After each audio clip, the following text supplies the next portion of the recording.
Hey, it's Hugh Hewitt, and when I want to know what's going on with the Cavs, the Browns, and the Tribe, I tune into Sports Fix. Sports Fix listeners, like us on Facebook today. Facebook.com/The Sports Fix. Business owners and professionals, do you want to take your business, your product, your team, your event to the next level? You want to advertise right here with the Sports Fix. Our listeners are among the most loyal listeners, terrestrial or internet. The Sports Fix universe is not only the radio show, but tens of thousands of fans on Facebook and Twitter. Email me, Jerry Myers, thesportsfix@AOL.com. That's thesportsfix@AOL.com. And let me help you swing for the fences and hit it out of the park right here on the Sports Fix.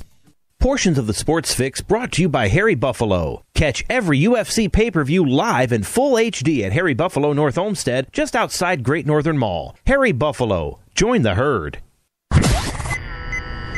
Live in Ohio, it's time to get your fix. The Sports Fix.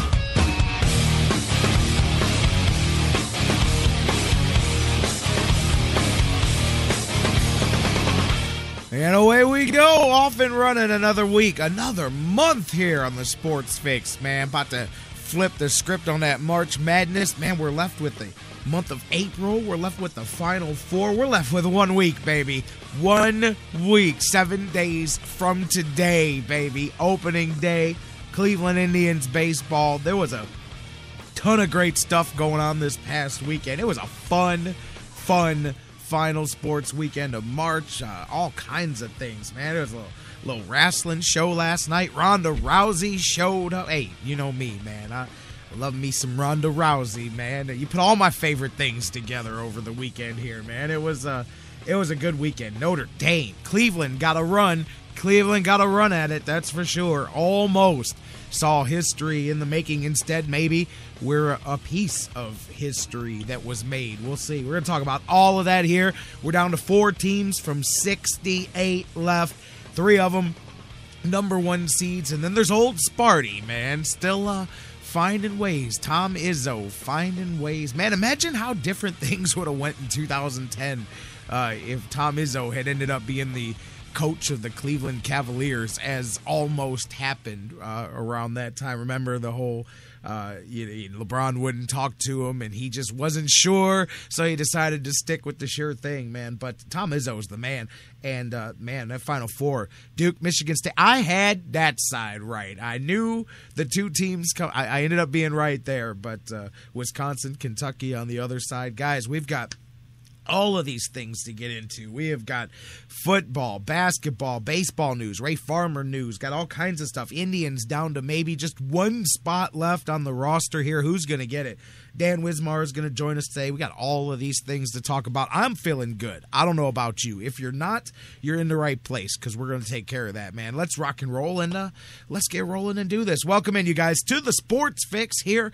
I am your host, the Big Daddy on the microphone, J-Rocc, Jerry Myers. We do this every day, live at noon, weekdays across the Sports Fix radio network. Tune in worldwide on its radio app and its website and all of their digital mobile apps. Spreaker, Mixler, listening live, all of you guys over there on their digital mobile applications, thesportsfix.net. Many of you listen live on our home base, thesportsfix.net, your one-stop shop, baby. All things you need. Sports Fix, Cleveland sports, all of that. Bookmark it.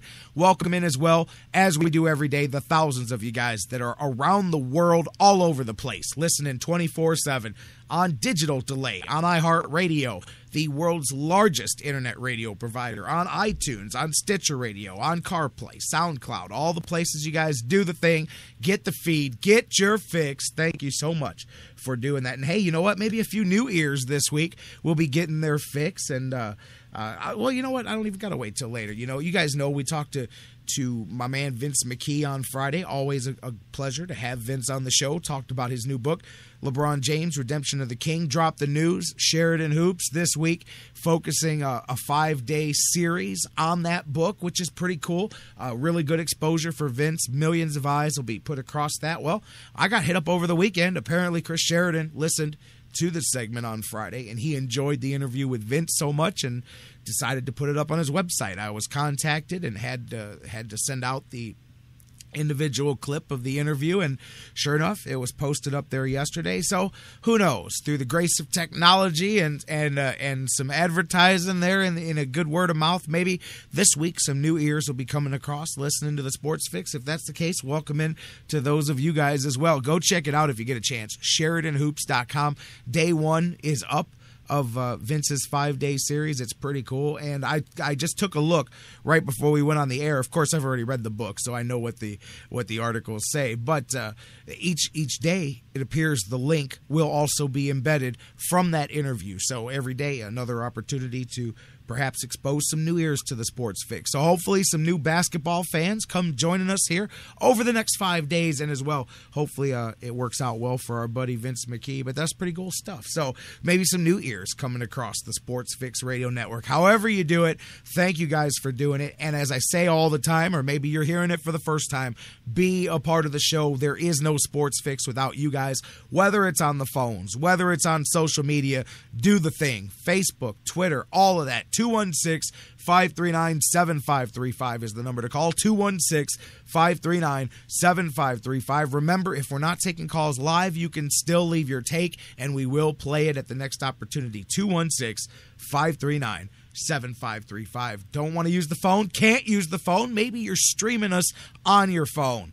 Facebook and Twitter's where it's at. Facebook.com/The Sports Fix. Tweet with us at The Sports Fix CLE. Email us, The Sports Fix at AOL.com. Facebook.com/The Sports Fix. Tweet with us at The Sports Fix CLE. Email us, The Sports Fix at AOL.com. I would tell you to come and find me personally on Facebook, but I passed the threshold for that a long time ago. But guys, make sure you follow us any of the platforms, anywhere you can find us. Thank you guys for doing the thing. Today, as I said, we're going to talk about all the things going on over the weekend. Dan Wismar from the Cleveland Fan, he is in the house. We're talking Tribe and Cavs and Browns and Buckeyes, March Madness, all of that stuff with Dan Wismar. We have got so much to get into. Right, real quick, if you guys just indulge me here for just a second. Top of the show, I just want to mention this. Today is March 30th, and that would have been the birthday of my dad. Today, my dad would have been 78. He passed away a few years ago due to cancer, but he would have been 78 today. And this morning I'm getting ready for the show, and I'm pretty reflective and thinking. As a matter of fact, I kind of the whole talking in your head, thinking, man, I was getting the show together, and I was getting some Cavs thoughts together and stuff, and I'm like, man, my dad suffered through all the terrible sport, but there was no good. The closest he got was Miracle Richfield. I disagree. When my dad was a child, he actually saw some championships, but since then he joined the rest of us. But early on, I do remember him telling me about being downtown with the hundreds of thousands of people down there for the parade when he was just a youngster for the Indians, and the Browns' last championship, watching Jim Brown play, stuff like that. And I was thinking about it this morning, about the Cavaliers, and I'm like, man, what would my dad be saying right now? I mean, I know this was a stumbly weekend. It was a little bit of a, can't wait to hit the playoffs for the Cavs, but I was just kind of thinking in general about what we may be seeing here, and I'm like, man, we would definitely be enjoying ourselves, and he would be in heaven watching this here and seeing what we may all be seeing. But I was just thinking about some of that stuff here this morning, and like the state of Cleveland sports, and I'm like, man, Dad's been gone a few years, but like the Browns, absolutely nothing's changed. I mean, they're maybe coming out of the darkness a little bit, but it's a long, twisted path to get there, and they were kind of in the same place then. But he would be so stoked to see the Cavs right now, and the Indians. The Indians was my dad's team. Like, he was a Browns guy, of course, because everybody's a football guy. But my dad had a thing for the Tribe, man, and he would have been stoked to see him on the cover, to see him on the Sports Illustrated, to get out there next week, watch him start playing and all of that stuff. And so I was just thinking about that, especially the Cavs, though. I'm like, man, there you go, man. Maybe that'll be the parade there. Like I said, my dad tells me the story of being, except I'm not a little one. It took quite a while, maybe, for us to get there. And who knows if we get there, but it's looking like we've at least got a shot at it. So I was just thinking about that kind of stuff. And by the way, real quick, as I mentioned that, I just want to say, and I I've been meaning to say this on the air for the last couple of weeks anyway. You guys know that on top of doing radio, on top of doing play-by-play, on top of doing the Sports Fix, I do a little bit of professional wrestling too. And I didn't do that for much of the last 4 years. So for many of you, some of you knew of my past, but many of you didn't, or it was just a lost thing. Yeah, I mean, we never really brought it up much. I talked about it from time to time, but I did want to say thank you guys, some of you, for your patience out there on social media. Those of you that follow us, me personally, the Sports Fix.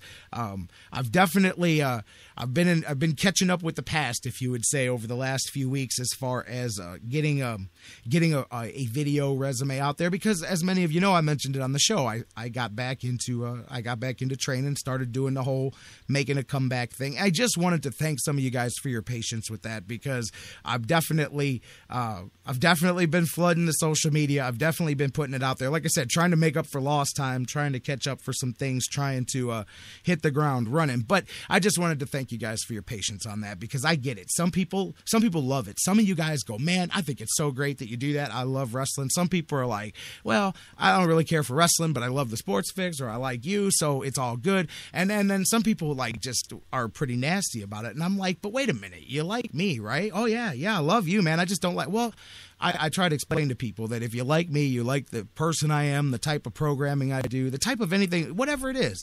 That's where all my base came from. So you can't hate on it as much as you think you do. But regardless, it doesn't matter. I just wanted to thank you guys for your patience with that stuff, and let you know that I appreciate that, and also let you know it kind of all ties into what I was saying with today being my dad's birthday. That's one of the biggest reasons that I decided to finish some unfinished things, if you know what I'm saying. Get back out there and do a few more things, because there was nobody in this world. My dad's two favorite things in the world was the fact that I did sports talk radio and wrestling, and he loved them both so much. And so, you know, that's a big part of it. And there's a lot of people that supported me along the way. And, hey, man, you know what? It is what it is. But I just wanted to take a minute today with all that in mind and thank you guys, because I have definitely been a promoting machine out there. And trust me, you haven't seen the last of it. So thank you for your patience. And if not, of course, that's why they create the unfollow button, and I'm sorry if I bothered you with that. Anyways, let's keep rolling with the show. Let's start talking about this weekend. I mentioned it a little bit. Oh, hell, talking about wrestling last night, WrestleMania. I will say, if it's not your cup of tea, you still found out about it, because it was everywhere, with the clips of Ronda Rousey showing up, of course, the UFC women's champion in one of the lightweight divisions. Ronda Rousey ends up in the ring, gets a little bit physical. The crowd was going nuts. It was some really good stuff, and there was some mainstream stuff there between Brock Lesnar and Ronda Rousey, and I think there's huge tie-in between the two worlds, because one is very similar to the other. Just the results in one are predetermined, and the results in the other are not, but they're very similar. But anyways, it was just a fun thing.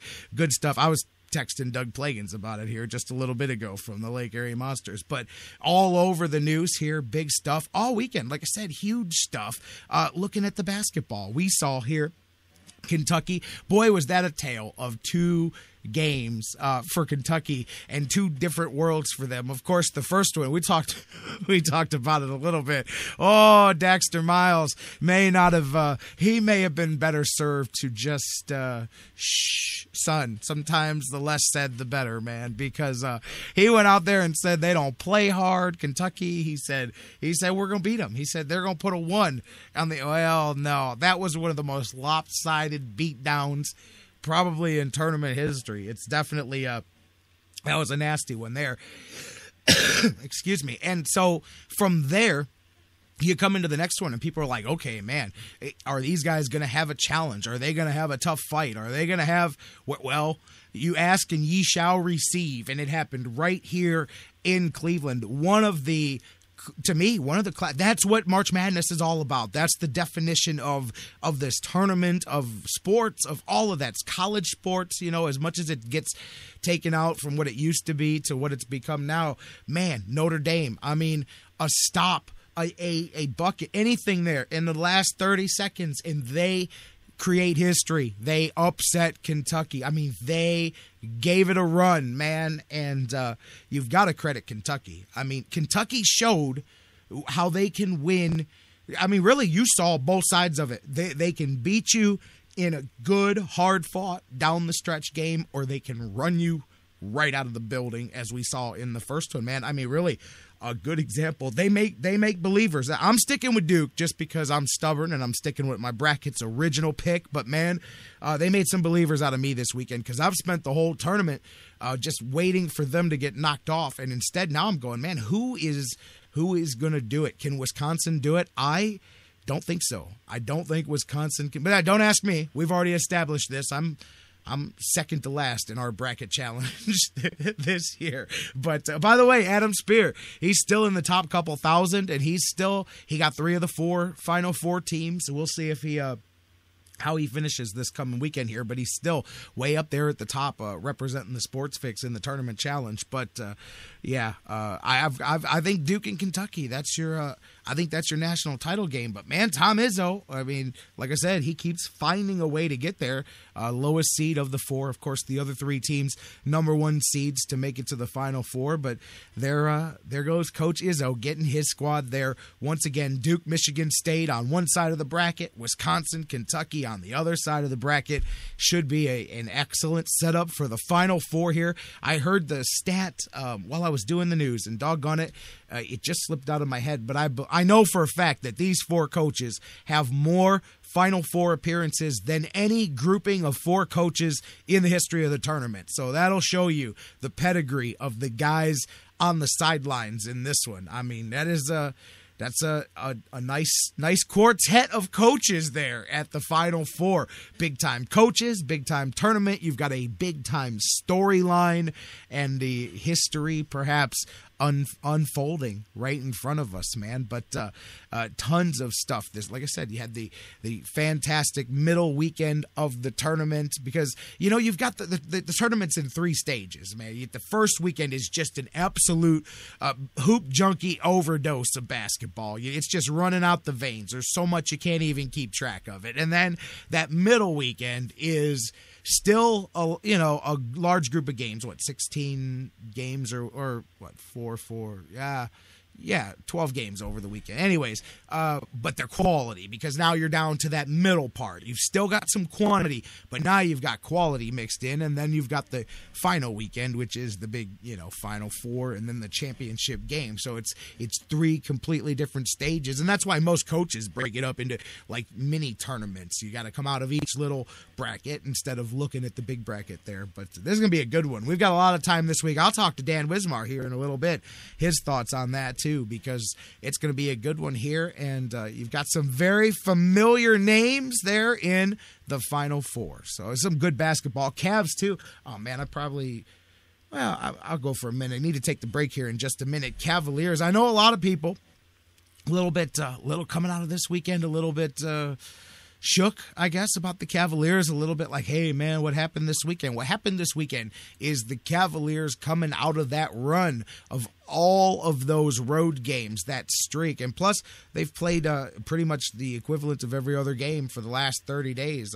So when you look at the run of games that they just came out of, I think that's what you get. And you guys don't take out of the equation the fact that, as I mentioned, I like it that you're facing teams that are fighting for something. Brooklyn wasn't rolling over, and they beat the Cavs the other night. I know some people are like, oh, come on, this is Brooklyn. But the Cavaliers, look, you can tell me about, they need to stay focused and stay sharp. They're 8-2 in their last 10, so they're not exactly losing focus, but that's a Brooklyn team fighting for their lives. Brooklyn is one of 5 teams within 1.5 games of that final 2 playoff spots, really, there. So, I mean, I'm just saying, yes, I would have loved to have seen the Cavs. I'm not trying to, second guess and make it better that they lost. But, man, that's a team fighting, and that's why I like that, because there's not a lot of rolling over teams. But guess what? Talk to me about rolling over teams.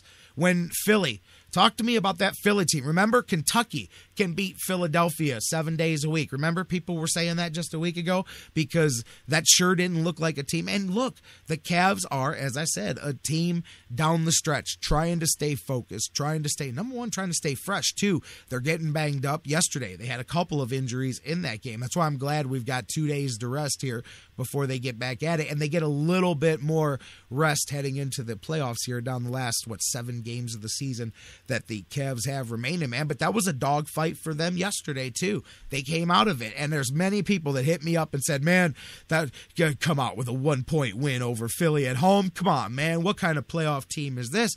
Again, I say it's a team that is been on a roll, that has gone through all of these things that we kept pointing at. This is a big challenge. This is a big group of games. This is a big month of games right here. They've come out of the back end of it all, and they're smiling, and they're sitting here. Look, I understand. You'd like to see him win every single game into the playoffs, but at the same time, let's not make the sky fall Chicken Little style here this weekend, because you had a couple of unique sets of circumstances, and I still believe that, and I think you'll see a difference. Realize Cavs have, 2.5 game lead over Chicago for the second and third seed as those two teams are battling it out. Toronto's down. They're 4 games back with 7 to play. So another game or two here, the Cavaliers most likely lock up that. Of course, Chicago is fighting as well. They've won 6 of their last 10. But, another couple of games, that'll go away.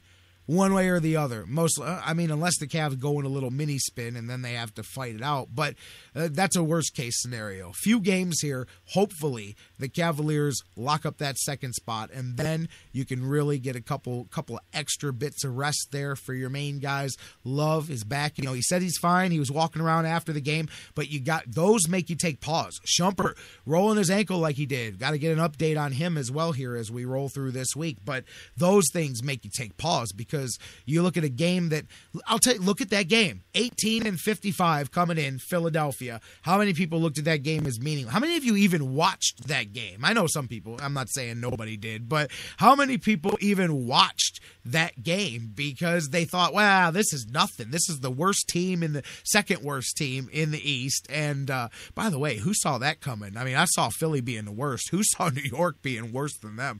41.5 games back, the New York Knicks right now. But anyways, Philly, so many people looking past that, and then there you go, so it goes to show you there that you don't take things for granted. You don't look at it on paper. Every game is what it is. I agree with you. Bruce said he did too. Of course, I get it. The true Cavs fans watch the game or whatever. I'm just saying there's a lot of people that if they had multiple things to do yesterday, I'm pretty sure the Cavs and the Sixers in the middle of the afternoon took a back seat. Maybe they tossed it on the radio or checked it out as they were cleaning out the garage or whatever. It was a beautiful day. Whatever they were doing. I'm just saying this wasn't the Cavs and the Warriors must-see TV on national TV. This was one that was perhaps skippable for some people.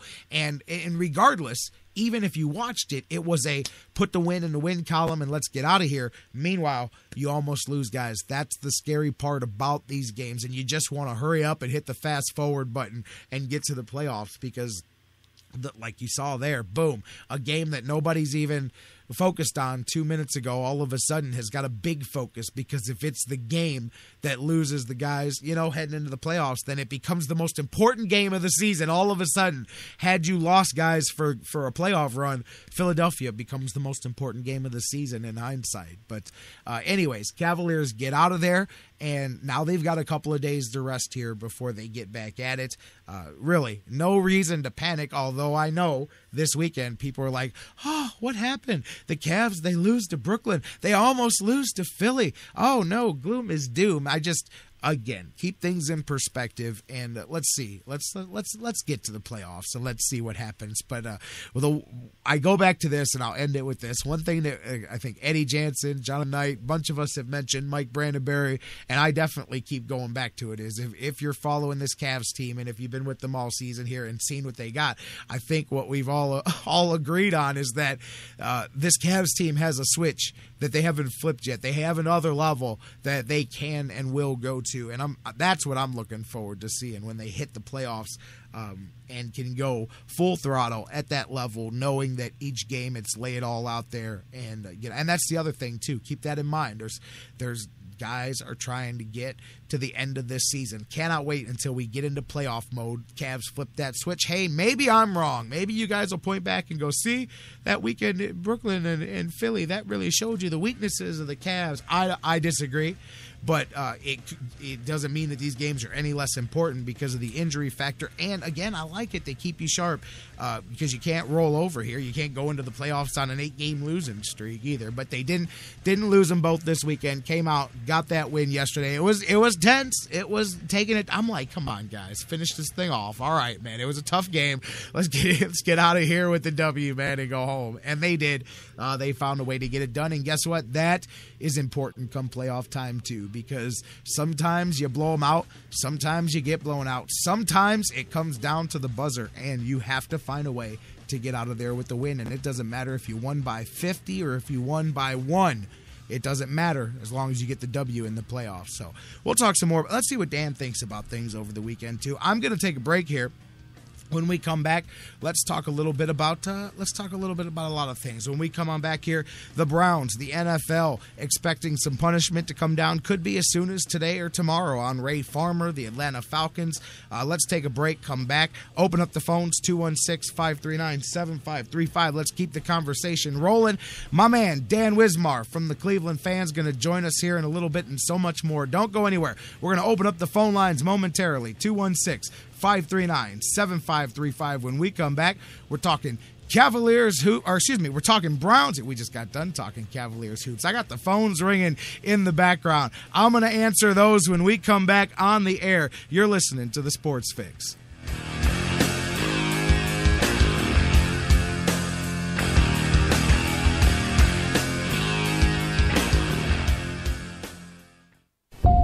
This is the Sports Fix. Are you talking to me? Yes. Are you talking to me? Yes. Are you talking to me? Yes. Hey, call me Mr. Pig! Ah!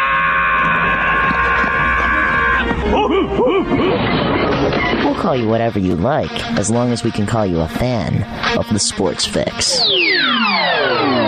Guys, want to take just a second as we head into this break and remind you about the official business printing source of the Sports Fix, our friends at Signs and Ship. Signs and Ship, I'm telling you, Chris and Pam, they've taken care of me since day one, and they can do the same for you. Whether you're a small business that's already been established and you're looking to grow to that next level and expand your business, or perhaps you've got an idea that you just know is going to be a great business and you need to figure out how to brand it and how to promote it and put it out there, Signs and Ship is the place for you. If you need a logo, they can create one for you. They have a fantastic graphic designer. Business cards, signs, banners, yard signs, mobile advertising, anything you can think of that you need to promote your business, they've got it at Signs and Ship. The best thing about them, too, is each of their locations, whether it's the home base here in Elyria, Ohio that I work with, or their spots in Virginia, Florida, and Pennsylvania, it's all local sourced. Very important to me because we all understand that small business is the lifeblood of the community. So check them out, signsandship.com, or call Chris and Pam today, 440-323-6060, the home office in Elyria, Ohio.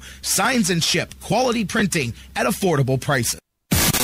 Sports Fix listeners, like us on Facebook today. Facebook.com/The Sports Fix.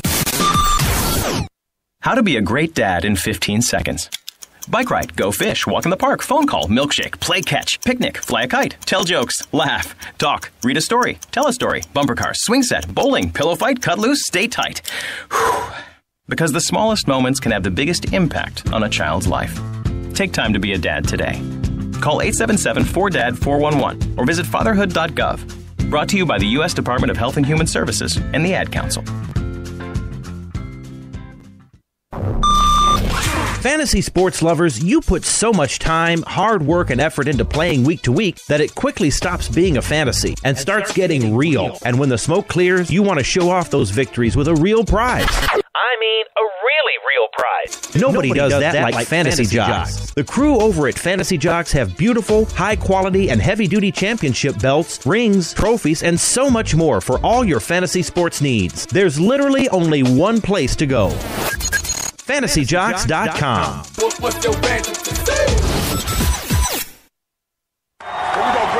It's time now. It's all city. We got to do it for them, dog. We got to do it for Cleveland. They're waiting on us. Define what we're about. Let's get it going.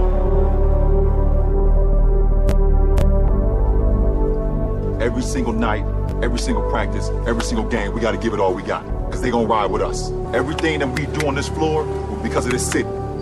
We owe them. We're going to grind for this city. They're going to support us, man, but we got to give it all back to them. We get it done. The toughness that we have on the court is going to come from this city. Everybody, the whole city of Cleveland. That's what it's all about. It's time to bring them something special. Let's go. Bring it on in, everybody. Let's go. Hard work on 3. Together on 6. 1, 2, 3. Hard work. 4, 5, 6. Together. 1, 2, 3. Hard work. 4, 5, 6. Together.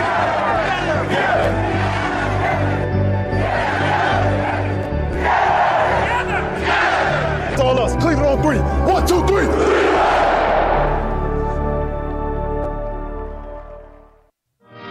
Hey everybody, this is Jerry the King Lawler from WWE, and you're listening to the Sports Fix.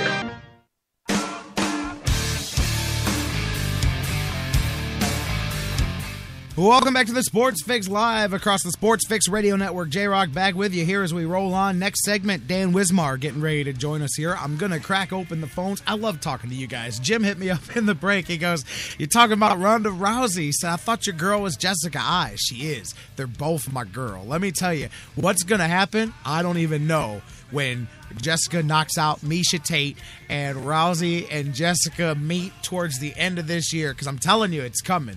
Jessica Ai is going to knock out Miesha Tate, man. She is going to take care of business coming up here. And then next up, I'm telling you, for Ronda Rousey, her next challenger. I'm not sure. I know she's got the fight coming up next. And then beyond that, it's going to be our girl, Jessica Ai. And then I don't know what I'm going to do, man. I don't know.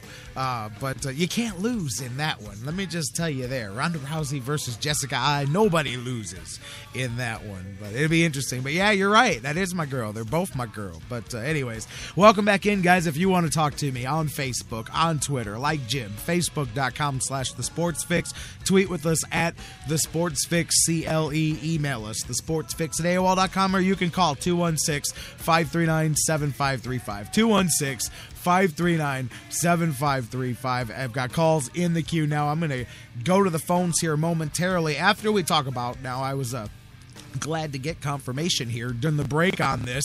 We've got the Browns, the NFL news coming out. I just said before the break, a suspension looming for Browns general manager Ray Farmer.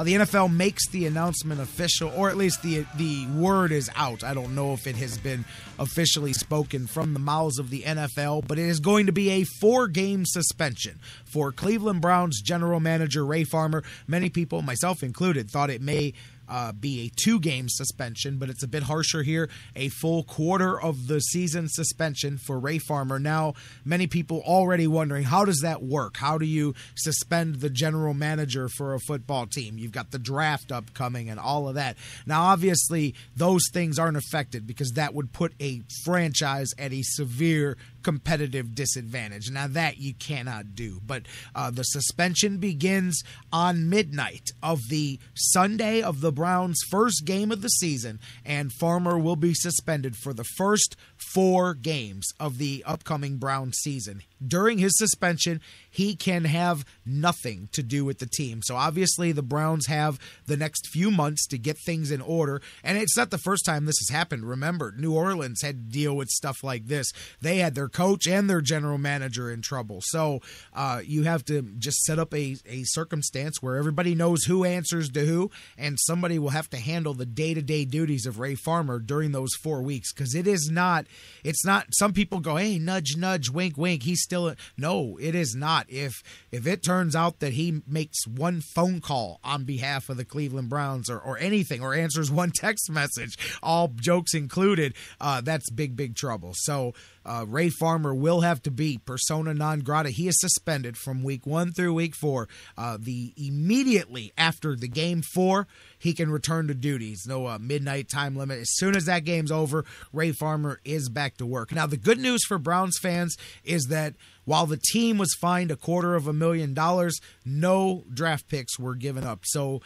it didn't hurt the Browns as a franchise, at least. It hurt them as a look. It hurt them around the league reputation-wise, obviously, but it did not hurt the Browns as far as losing players and picks in this, which I was worried about that in this upcoming draft, because the Browns are, they're in enough trouble as it is. They need to get things going. Last thing you need to do is lose picks in the draft when you need every shot at the dartboard that you can possibly take. So, and meanwhile, by the way, while that's going on, the Atlanta Falcons will forfeit a draft pick, and they've been fined $350,000. They're going to lose a 5th-round pick in the upcoming draft. If they end up with multiple picks in the 5th round, they have to give up the highest of those selections. That's for their piping artificial crowd noise into the Georgia Dome for the last 2 seasons. And I agree, that to me, much more of an actual cheating violation than what Ray Farmer did. Now, what Ray Farmer did was stupid on many fronts because it hurts you with the coaching circles. It hurts you in your own coaching circles. It hurts you a little bit with Mike Pettin. Even though Mike Pettin says, hey, we're all good, that's in the back of the mind. Hopefully, professionals can move on. It hurts you with the league. It hurts your perception, but it wasn't a competitive advantage. To me, much more of a competitive advantage. Could you imagine if Bill Belichick had been caught pumping fake noise into the stadium? Oh, they'd want him thrown out of the league, brother. They would want Belichick thrown out of the league for that. But anyways, Falcons nailed with the draft pick and $350,000. But that's the biggest reason why the difference. What the Falcons did was going after a competitive advantage, drowning out the opponent's calls and signals with a louder crowd. What the Browns were doing just hurt their own competitive advantage, not anybody else's. That's the worst part about it, is what they did, what Ray Farmer did, it didn't hurt anybody but the Cleveland Browns franchise. So at least the franchise doesn't suffer anymore. Ray Farmer going to be down for the first 4 games of the season. Let's pick up there. I'm going to go to the phones here. Caller, you're up on the Sports Fix. What's happening? Who you are? Where you from? J-Rocc. What's up? It's the mayor. What's happening, man? Good, my friend. J-Rocc, I'm surprised that you actually got through that whole thing about Ray Farmer without cracking a joke or two. Is this really a punishment for the Browns to lose Ray Farmer for 4 games? They're really doing us a favor, and they could have done us a bigger favor by taking him out of the equation for the draft. Ray Farmer, what in the world can this guy hang his hat on? Last year's number 1 picks were both complete busts. The real punishment would be to allow him to do what he's been doing. This is no punishment. This is the NFL doing us a favor, to be quite frank. I disagree. I'm sorry, man. Are you a Ray Farmer fan? I'm not a Ray Farmer. I'm not anybody's fan. I do believe that he's better. He's better than the people who want to run him out of town. That's for sure.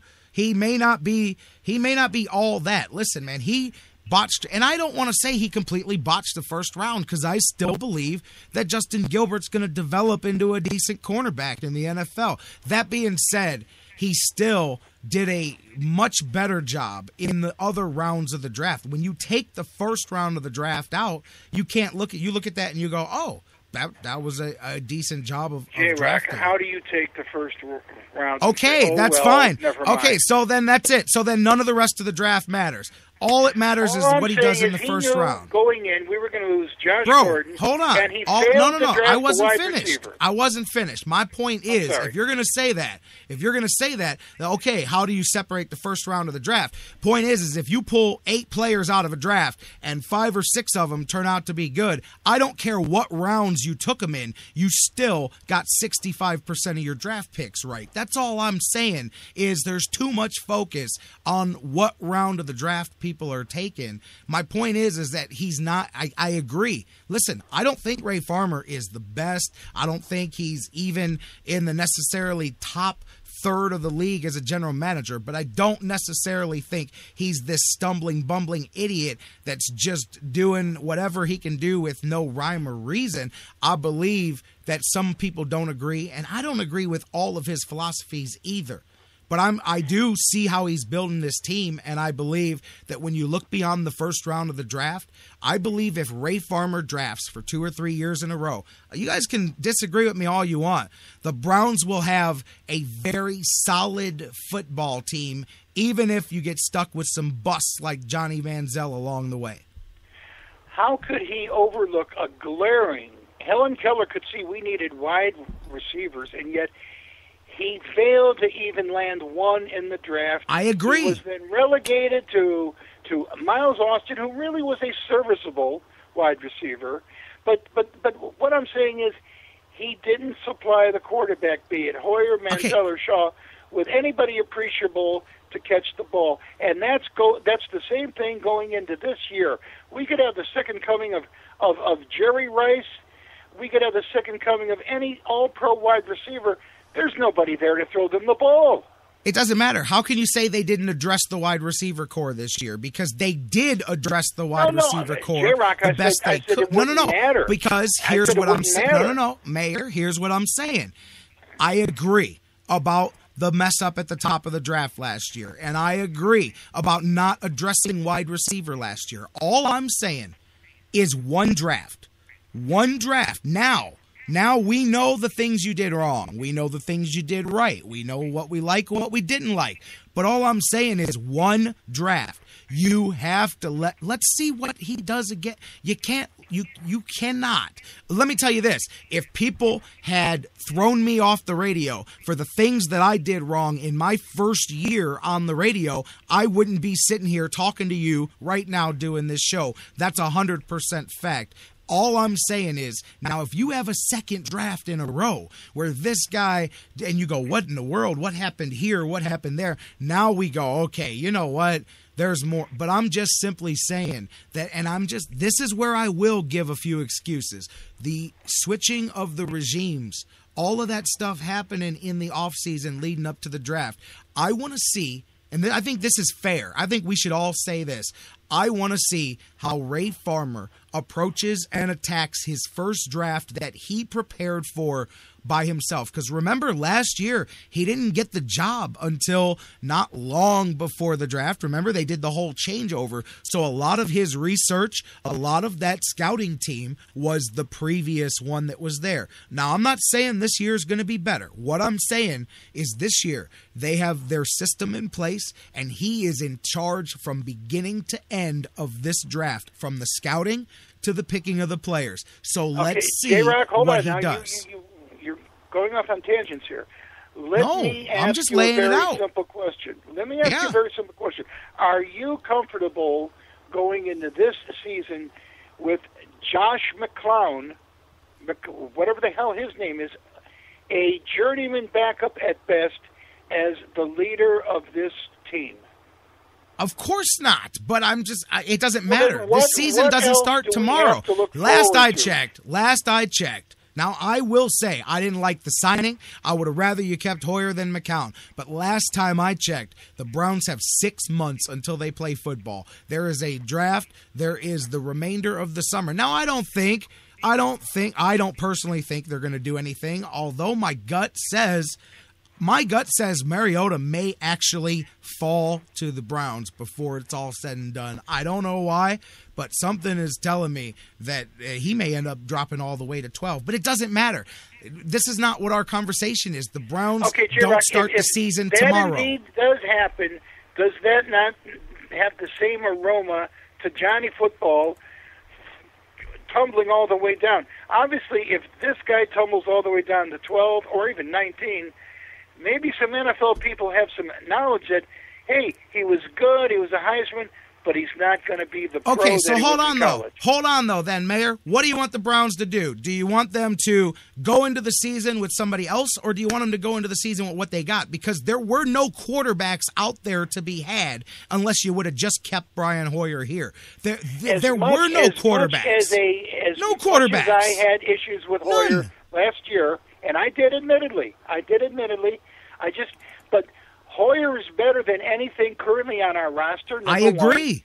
I agree with that. Number two, if they were going to throw money at Josh McClown, by God, give it to Hoyer, tell him to come back, and give him another shot.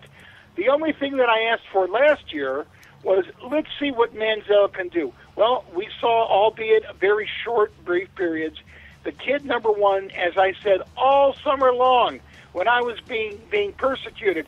Oh, I got it, but we can't live in the past. We can't live in the past, man. Wasn't I screaming from the mountaintops? I got it, man, but we can't live in the past, man. I hated Brandon Whedon, but he's gone. Who cares? Okay. J-Rocc got another Our gal Ronda Rousey was at the WrestleMania. By the way, did you see it? I saw it, and I think it was the best WWE pay-per-view event they've ever put on. So if you're going to complain about WrestleMania, I'm not the guy. No, I was actually going to compliment it. Best WrestleMania they've ever done. It was excitement from beginning to end. I thought the end was kind of a dirty end. You know, it was a Dusty Rhodes see, I loved it. end. I thought that the whole show from beginning to end was an absolute treat if you're a wrestling guy. And I loved the Ronda Rousey I loved thing, it when Ronda gave the princess, an arm lock. I loved it when The Rock came out. But they that's had all fun of the stuff. intangibles See, that the fans loved. That's the fun stuff. That's like Mike Tyson in his prime stepping over the railing and throwing a punch or something like that. You know what I mean? Those are the cool things.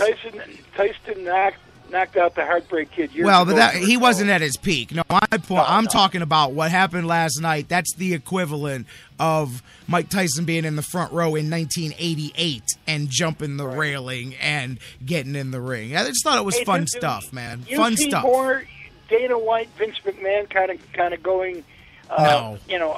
Allowing the talent, maybe to go back and forth to do little promos. No, they tried to work that out with Brock Lesnar. You can't do that because while you can slightly blur the lines, there has to be a delineation, and I'll tell you why. Because when you're dealing with mixed martial arts, there can be no doubt that what you're seeing is on the up and up as far as the results. Right. And so you have to be careful.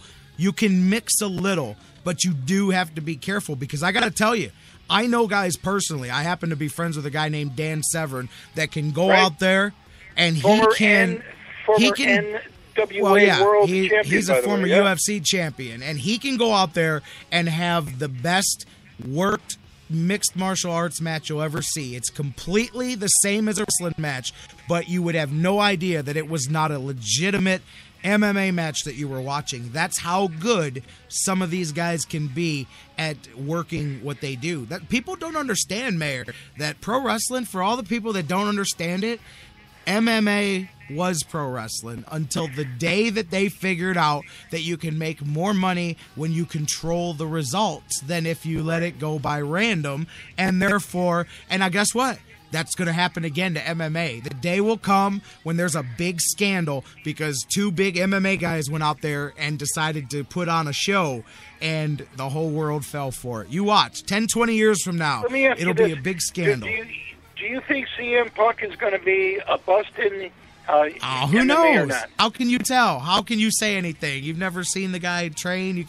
How can any of us project what he's going to do? Sure. I know that I saw him get in a fight one time and he got beat up. But Teddy Hart slapped him around in Nashville.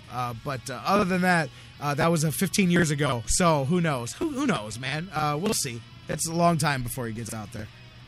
But no, I just thought it was one of the better WrestleManias from it was the good, end, man. To the top. It was great. It was a good show. Lesnar, I actually think, I don't know if it was, it looked like he got opened up, honestly. Absolutely. Legitimately. Absolutely. Brock Lesnar's an animal. Brock Lesnar's an animal. Yeah, absolutely. But no, it was a good show. It was a great show. And, for $9.99 a month, it's entertainment. So, hey. Absolutely. But, Mayor, my man, I got to go. I appreciate the call. Always a pleasure, my friend. You got it. Great stuff, my man, the mayor, you guys. I'll open the phone lines back up later. Let's get Dan Wismar in on the conversation. Let's take a break. We've got some news coming your way. We'll get Dan in. We'll talk March Madness, and it rolls into April. Awesomeness, baby, because we're a week away from opening day. I wonder who Dan thinks is going to get that last spot because, really, wrong team on my mind. The Indians have, it's because I keep seeing Bruce in the chat room talking about move the Browns. you got to knock that off, man. But anyways, Indians, are they going to go pitching or are they going to go hitting? Is it going to be Tyler Holt or perhaps they go with an arm there? We'll talk about that, Cavs, all kinds of stuff. Let's do it with Dan Wismar. We'll go around the circle of sports here with my man Dan. Coming up next after the news here on The Fix.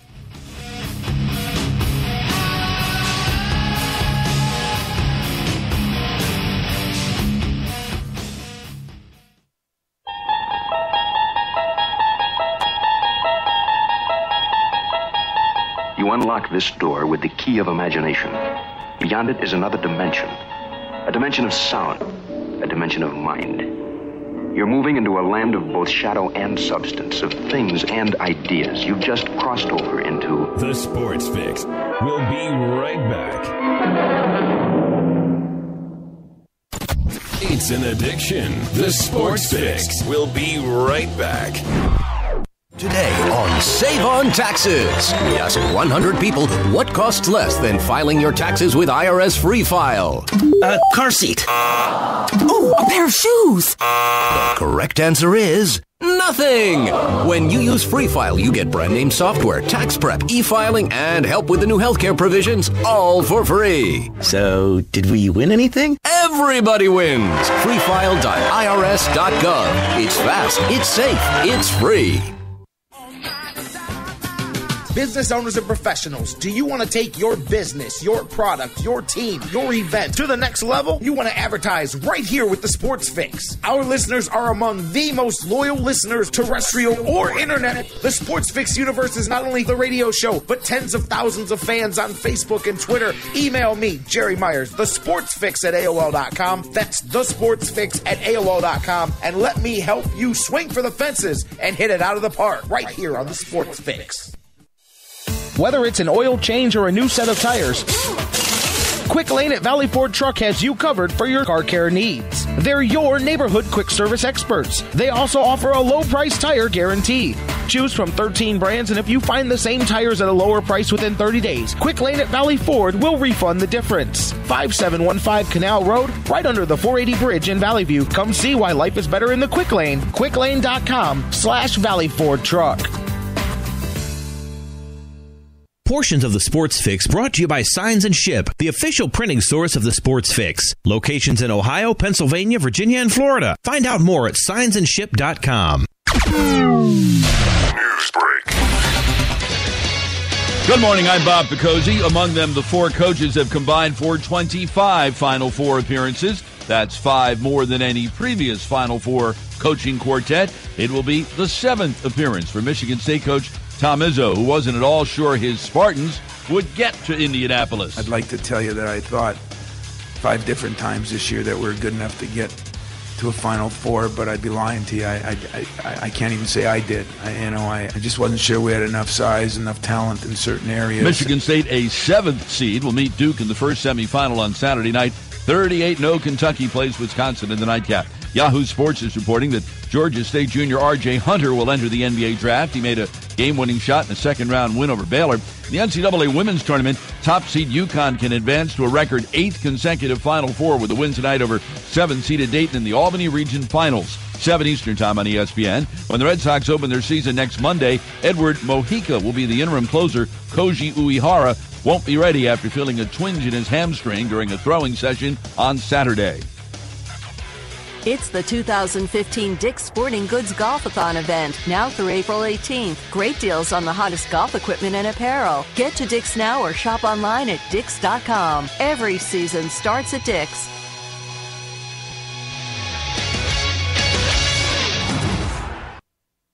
You're listening to the Sports Fix.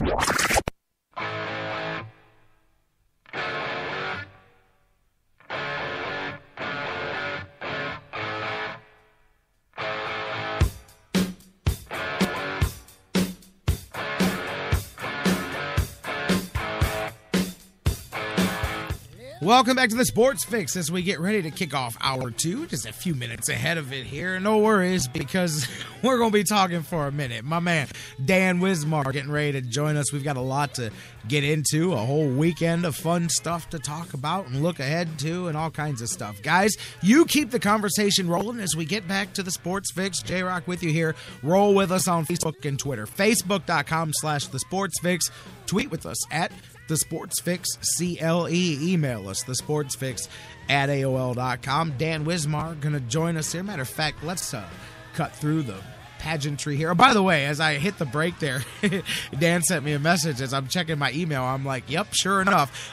Well, one less decision to have to talk about here as Indians making another roster move this afternoon. Tyler Holt sent to AAA, so that's going to be one less name here for us to talk about when we figure out who is going to get the final spot. Is it going to be Sands if they're going for a bat?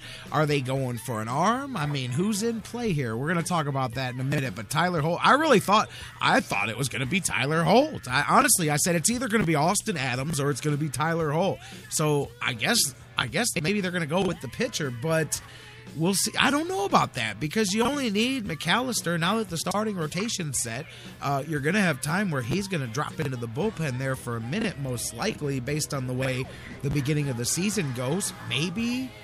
Does Jerry Sands make this another outfielder first baseman, though, man? I mean, you got to think it's going to be Austin Adams based on that. I just thought Holt was more versatile than Sands, but I don't know. I mean, there's only a few names left and a few days left to see who gets it. We know who the starting five's going to be, that's for sure. Let's talk about that with Dan Wismar now. Dan, my brother, how you doing? I'm doing great, J-Rocc. Good to be back with you. Yeah, it kind of took the options from 3 down to 2 anyway, right? Yeah. You know, my sense of it is it looks like Sands is going to make the team because you think so? Isn't Swarzak your Austin Adams? Yeah, he's spot? in. Swarzak's in. He made the team. So the fourth right-hander, you know, in the pen. So it seems like they've got the right-handed relief pitching and long man kind of thing covered with Swarzak, for better or for worse. I can't say I'm terribly excited about Anthony Swarzak making this team. Really? But, I thought he was okay in the past. He played well for the Twins, right? Am I remembering him correctly? We know he's got a rubber arm. The guy can pitch every day. You know, and that's what Tito loves is the rubber arm guys. Yeah. You know, the guys he can run out there, 70, 80 games a year. That's what Tito needs. He needs those guys. Yeah, with Tito, you definitely need him. So, yeah, I just had to believe that when I heard Swarzak was making the team, that reduced the chances that a guy like Adams would make it. And you know, I'd never heard of Jerry Sands a month ago. It is Jerry, isn't it? Yes, it's Jerry Sands. Yeah. A month ago, had never heard of the guy, and obviously, you know, when I first saw him in a spring training game, I looked him up and checked his numbers out and saw he had a couple cups of coffee in the big leagues, so we'll see. And he hit a couple of bombs here for us this year. Monster home run that one game, man. It was like a tape measure shot. Yeah, so maybe they're a little bit romanced by the right-handed pop. You know, it's sort of Chicks been a standing dig the long joke ball, here in spring training. Yeah, the need for right-handed power off the bench for the Indians has been sort of a running joke all spring. The people and we talked about guys like Adam Burke and other friends of mine from Cleveland fan that have been writing about how overrated that is, how the Indians, especially at the park that they play in, don't really need right-handed power, and there's it's a park built for left-handed power, and you've got a big 19-foot high wall out there and left that keeps right-handed power in the park more often than not. But we'll see. I think you're right. It really is down to those two guys, right? And I think you're right.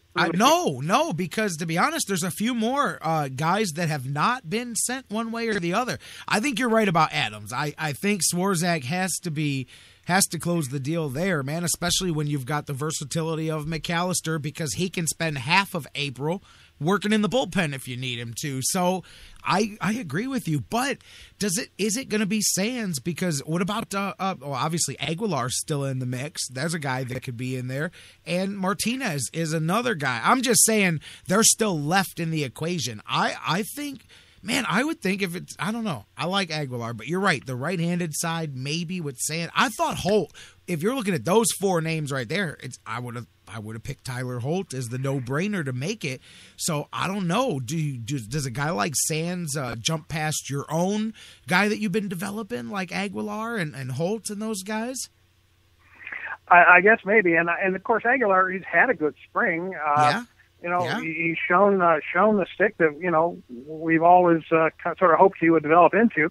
Obviously, small sample size. Frankly, Jerry, what surprises me about the makeup of this roster, I would have bet you a month ago that we would not break camp with both Rayburn and Murphy on this roster. Right. I was convinced that just wasn't going to happen. It might not. We talked. It might not. Yeah, you're right. It might not still. That's still a question mark. I'm surprised about that. We both, even before spring training even started, all off season, you and I speculated about David Murphy being a sort of a prime trade prospect. Yep. That come this time of year, some team around Major League Baseball might be looking for that fourth outfielder, that 25th man, and some left-handed pinch hitting and a veteran presence and a good clubhouse guy, all of which fits Murphy to a T. And that he might be a guy that the Indians could move for something. And depending on how much they valued him as a platoon right fielder, and their own left-handed pinch hitter or whatever else he can contribute. I would have thought, like you, that Holt makes the team just based on his ability to be a late-inning defensive replacement for Ryan Rayburn or maybe a Brandon Moss in right field, depending on what we get from him defensively.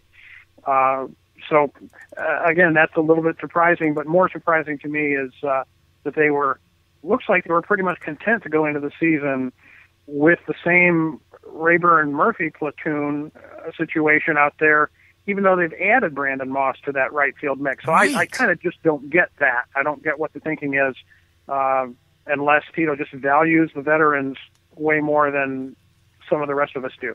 Well, I know that's part of it, but I'm with you, and that's why I cannot believe that this is the way the roster's going to be a week from now. I mean, we've been talking for so long. Mike, you, me, Jonathan Knight, we've all kind of thrown that Murphy-Rayburn combo out there and said, man, come the end of training or come the end of spring training, that's a deal that we could all see the Indians perhaps making, and I just don't see those two and Moss together. It's like, and then we haven't even talked about Swisher. He will be back in the equation at some point. They're gonna, whether he comes in and then he gets hurt again and he goes out is what I think may happen, but he's going to be figured in at some point when he's ready to come onto the team. So now you got a fourth. Now that whole pile is still there, and we're into the regular season. There's no way that can happen. My gut tells me that we may see something here happen this week. Otherwise, I'm a little scratching my head at that part of the roster, like you said. Yeah, I agree, and I'm scratching my head too. Like I said, it just doesn't. You really are just bulked up with guys. I mean, let's face it, no one's gonna. You're talking about one outfield spot because Bourne and Brantley are penciled in as everyday regulars for sure. You're only talking about right field, and you've got Rayburn, Murphy, and Moss and Sands, and whoever else covering that spot. So. You've got a DH and you've got a first baseman, but you've got a regular everyday first baseman too. So, like you say, it's a little bit, puzzling. It's what they're going to do. And like you, I would not be a bit surprised to see a late move here. And I would think that especially after the season that Rayburn's coming off of, that his value has to be next to nil on the trade market. But he's cheaper. And maybe he's cheaper than Murphy. I don't know. I don't know, man. Maybe a team would rather spend that much than the Murphy payday. I don't know.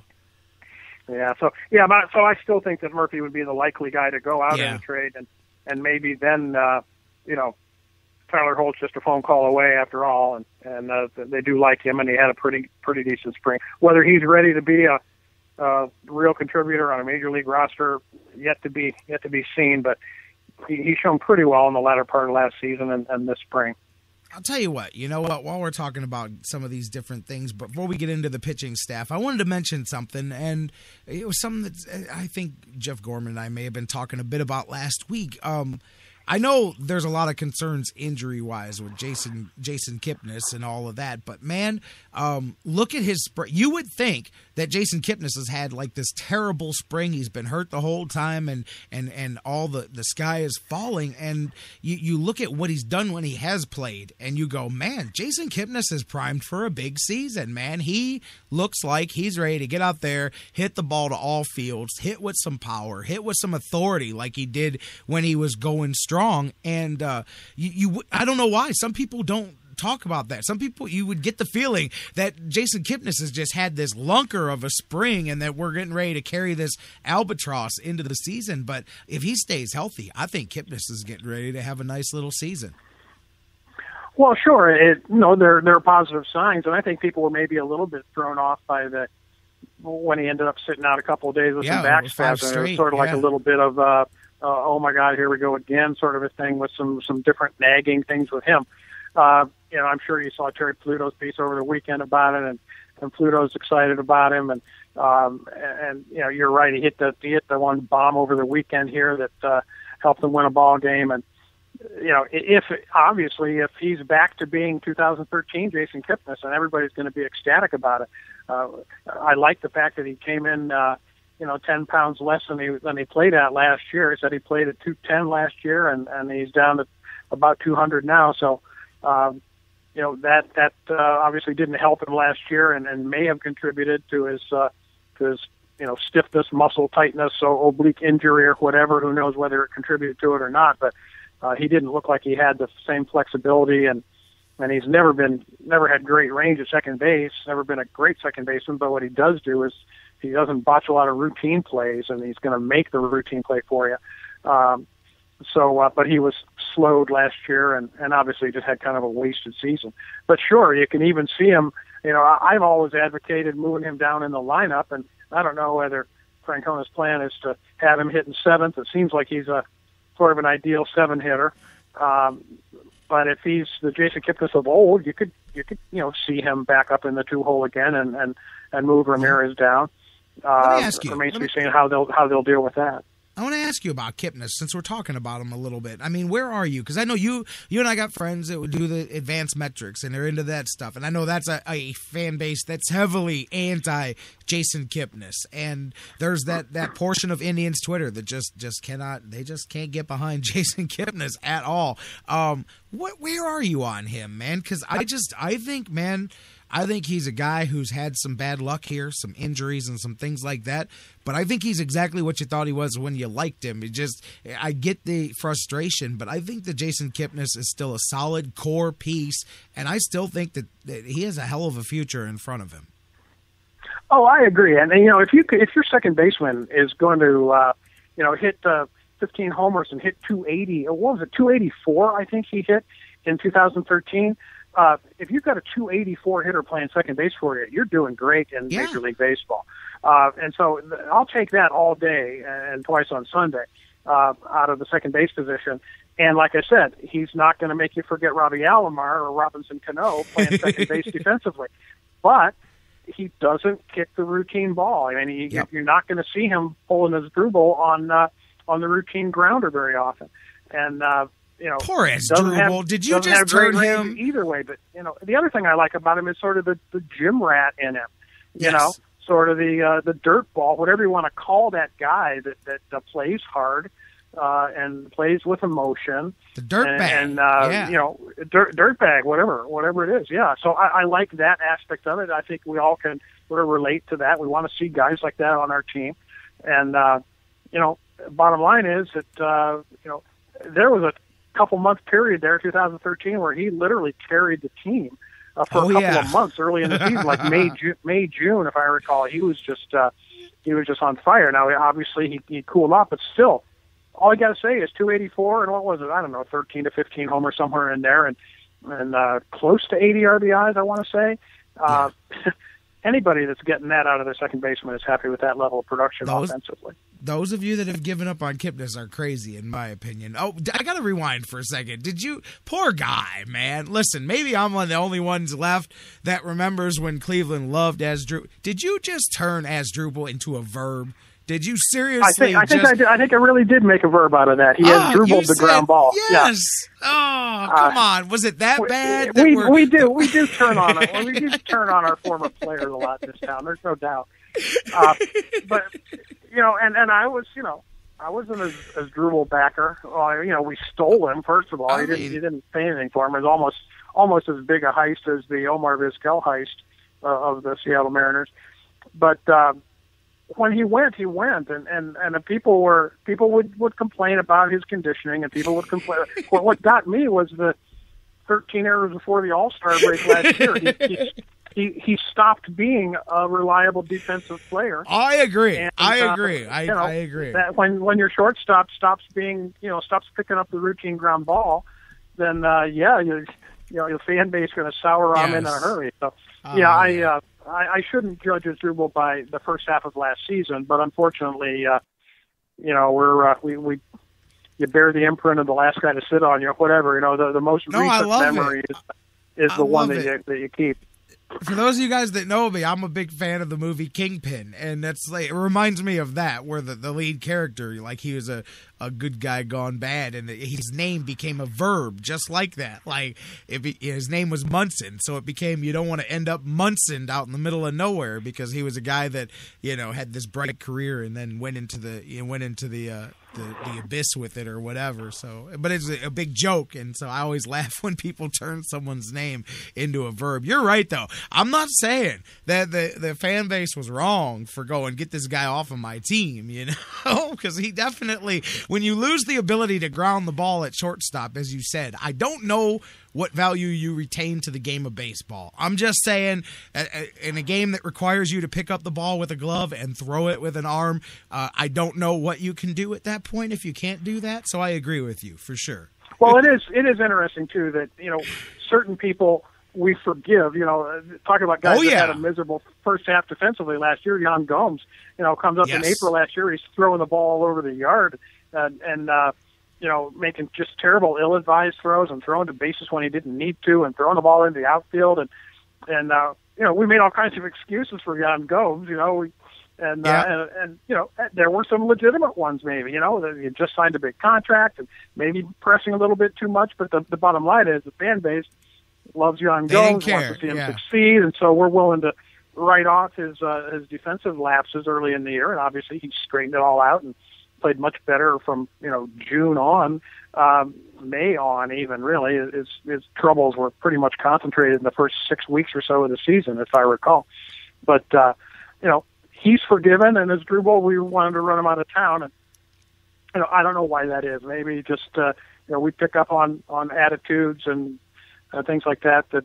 And plus everybody knew what the future was at shortstop for the Cleveland Indians, and they knew it wasn't him.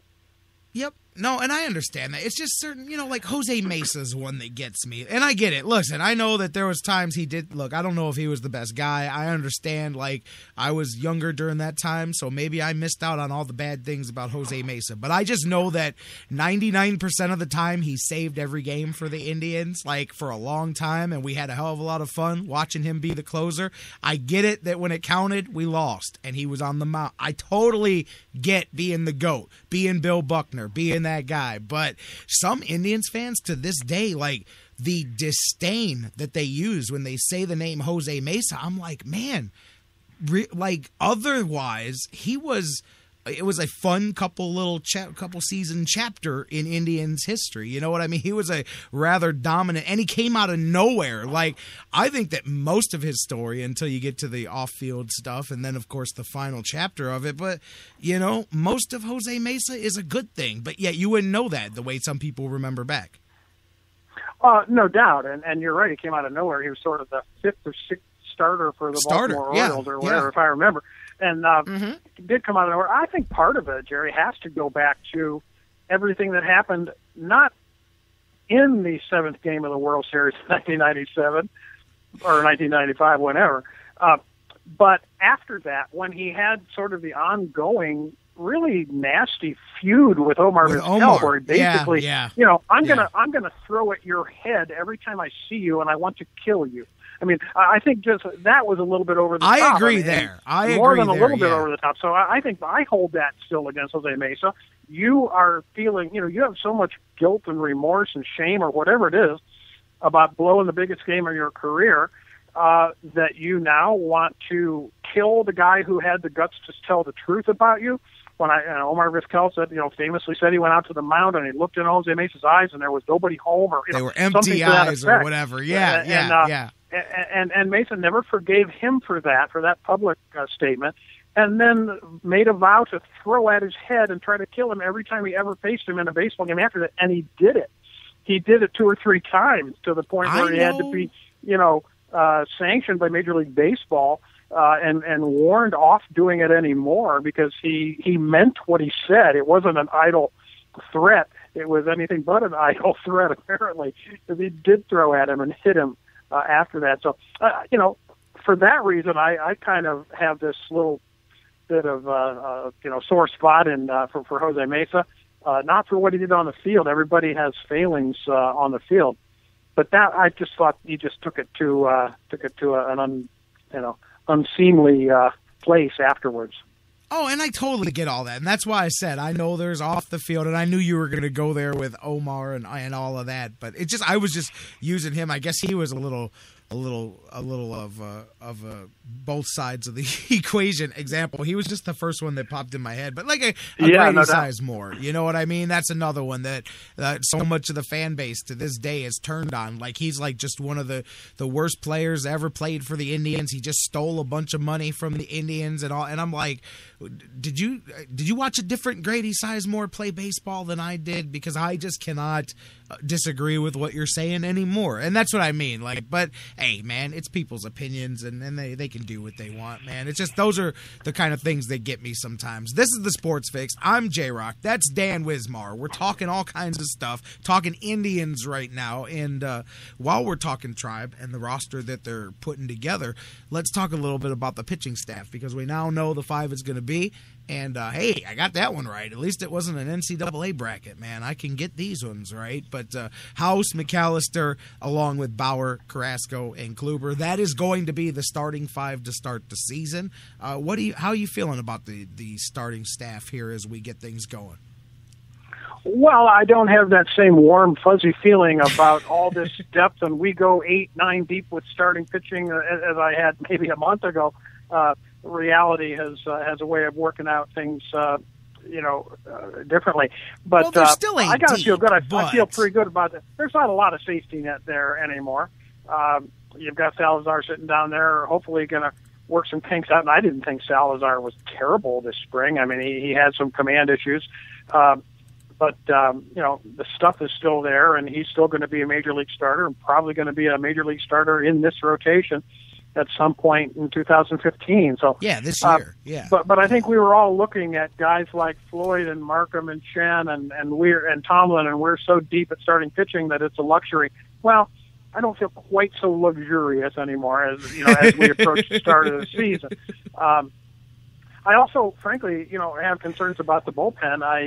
I watched Brian Shaw get rocked every time out practically this spring, and that was the big fear going into the year that you don't just year to year bullpens are hard to predict. You can bring back the best bullpen in the American League and have the same names in the lineup and have one season be completely different from another. And there was also the concern that Francona overused guys like Shaw and Allen last year, and that there might be some issues this year because of that. And coming into the last week of spring training, at least with regards to Brian Shaw, you have to think, well, maybe there's something to that. Maybe there are some issues. Maybe he is not the pitcher that he was a year ago. Obviously, we don't know that yet. We're going to find out. The season never works out the way you think it will. I mentioned, but it's an issue. It's a concern of mine going in. Oh, well, you talk about Shaw. I just wanted to jump in on your conversation there because we mentioned him the other day, and I know spring is spring, so you can't really go by the stats, but he had a miserable spring last year, too. Actually, it is a little worse this year, though, like, to be totally honest, but he had a pretty pathetic spring last year, too. So, but still, you work a guy that much, and you wonder what's going to happen this season because that is a heavy workload to put on a guy. Yeah, and the other thing is we don't know about our closer situation. You got to feel pretty good about Cody Allen as your closer, but it's not like he's a guy that's coming in that's lead pipe cinch. You can just chalk up the W when you bring him on in the ninth inning with a 1-run lead. He's had his moments too, and so I don't feel quite as good about the bullpen as I did at the end of last season. And really, the names are the same. I just don't know. Because you never know, because year to year bullpens are so unpredictable. It's one of those things that I just kind of got as a question mark in my mind still. No, and I totally understand that, my man. It's going to be interesting to see how this thing shakes out once we get going. Man, we're 1 week away, which is the most fun part of this. Is that a week from today, we're going to be kicking this season off, talking about the first game of the season, man. I cannot wait. You know what? It's kind of funny because we mentioned Omar and Mesa and some of those guys, man. The 20th anniversary of the end of the strike that, of course, opened up the 1995 gates of greatness that became that awesome season for the Cleveland Indians. Anniversary of that there, too, man. And interesting to think back, go back in that time machine and remember that time. You know what? That actually had several reverberations because not only did that strike wipe out the end of 94, the beginning of 95, but for those basketball fans out there, it changed the course of basketball history too because Michael Jordan was going to continue playing baseball. Michael Jordan had not yet decided to go back to the NBA. It was the NBA or the Major League Baseball strike and them wanting to position him as a replacement player and use him as a very high profile scab. And he said, no, I'm having nothing to do with this. And he decided very quickly to get out of the game. But that's a little side note of that. But man, I just remember everybody in Cleveland was just like, come on, man, let's get this season going. And you had to wait, what was it, a couple week delay to the start of the season because they were ready to go with the replacement players for a minute until everybody came to the table and got it going. And then you think back while rest of baseball was suffering and they were 50% losses in attendance in some parks around baseball that year. Not in Cleveland, baby. We opened up the gates to Nirvana in 95 once they ended that strike. Oh, it was an unbelievable year, Jerry. I had my season tickets, and I was there probably 20 games that year, sitting in the same seat, and it was incredible. I must have seen it, and, memory has a way of maybe exaggerating, things, but I swear I saw Albert Bell win 3 or 4 games that year with either bottom of the 8th or bottom of the 9th inning home runs. It was just amazing how they would come back in games, and that team was such a murderer's row lineup top to bottom, and you've got Tomey and Ramirez hitting 6-7 in that lineup. It was just so incredible. In fact, the other day Bruce had a thing on the Morning Wood on Facebook about that first playoff game, which obviously is the first playoff game the Indians have been in 40 years? Yeah, 41 years. And I was at that game, the first game against the Red Sox, sitting in my seat. I remember it was a long day. I was recalling on there in a comment that it was also the same day, October 3rd, 1995. I remember it like it was yesterday. It was also the same day that the O.J. Simpson verdict came down, just coincidentally. And I had been at my local watering hole for lunch that day, and the verdict was coming in about 1 o'clock in the afternoon. And the place was packed, and I was having lunch, and the verdict comes in, and it's not guilty, and people are just stunned. And I remember being give me another beer kind of a thing. And I ended up spending the afternoon with my friends. And by the time game time rolled around, I was not in very good shape. And we go to the ballpark. I'm getting pissed. Fortunately, I wasn't driving. And my buddy picks me up, and we go up to the game. And so the entire game, first of all, it was a late start. These games, playoff games, they start at 8:30, whatever. It was a 40-minute rain delay. that night, and then they play a 5-hour baseball game. And, that was the Pena game, goes right? into 13th inning. And I went back and looked at the box score not too long ago just to refresh my memory about it. And I had forgotten in that game that, of course, was famously won by Tony Pena's home run, that the Red Sox hit a home run in the top of the 11th inning. And Albert Bell comes back and leads off the bottom of the 11th and hits a solo home run to tie that game.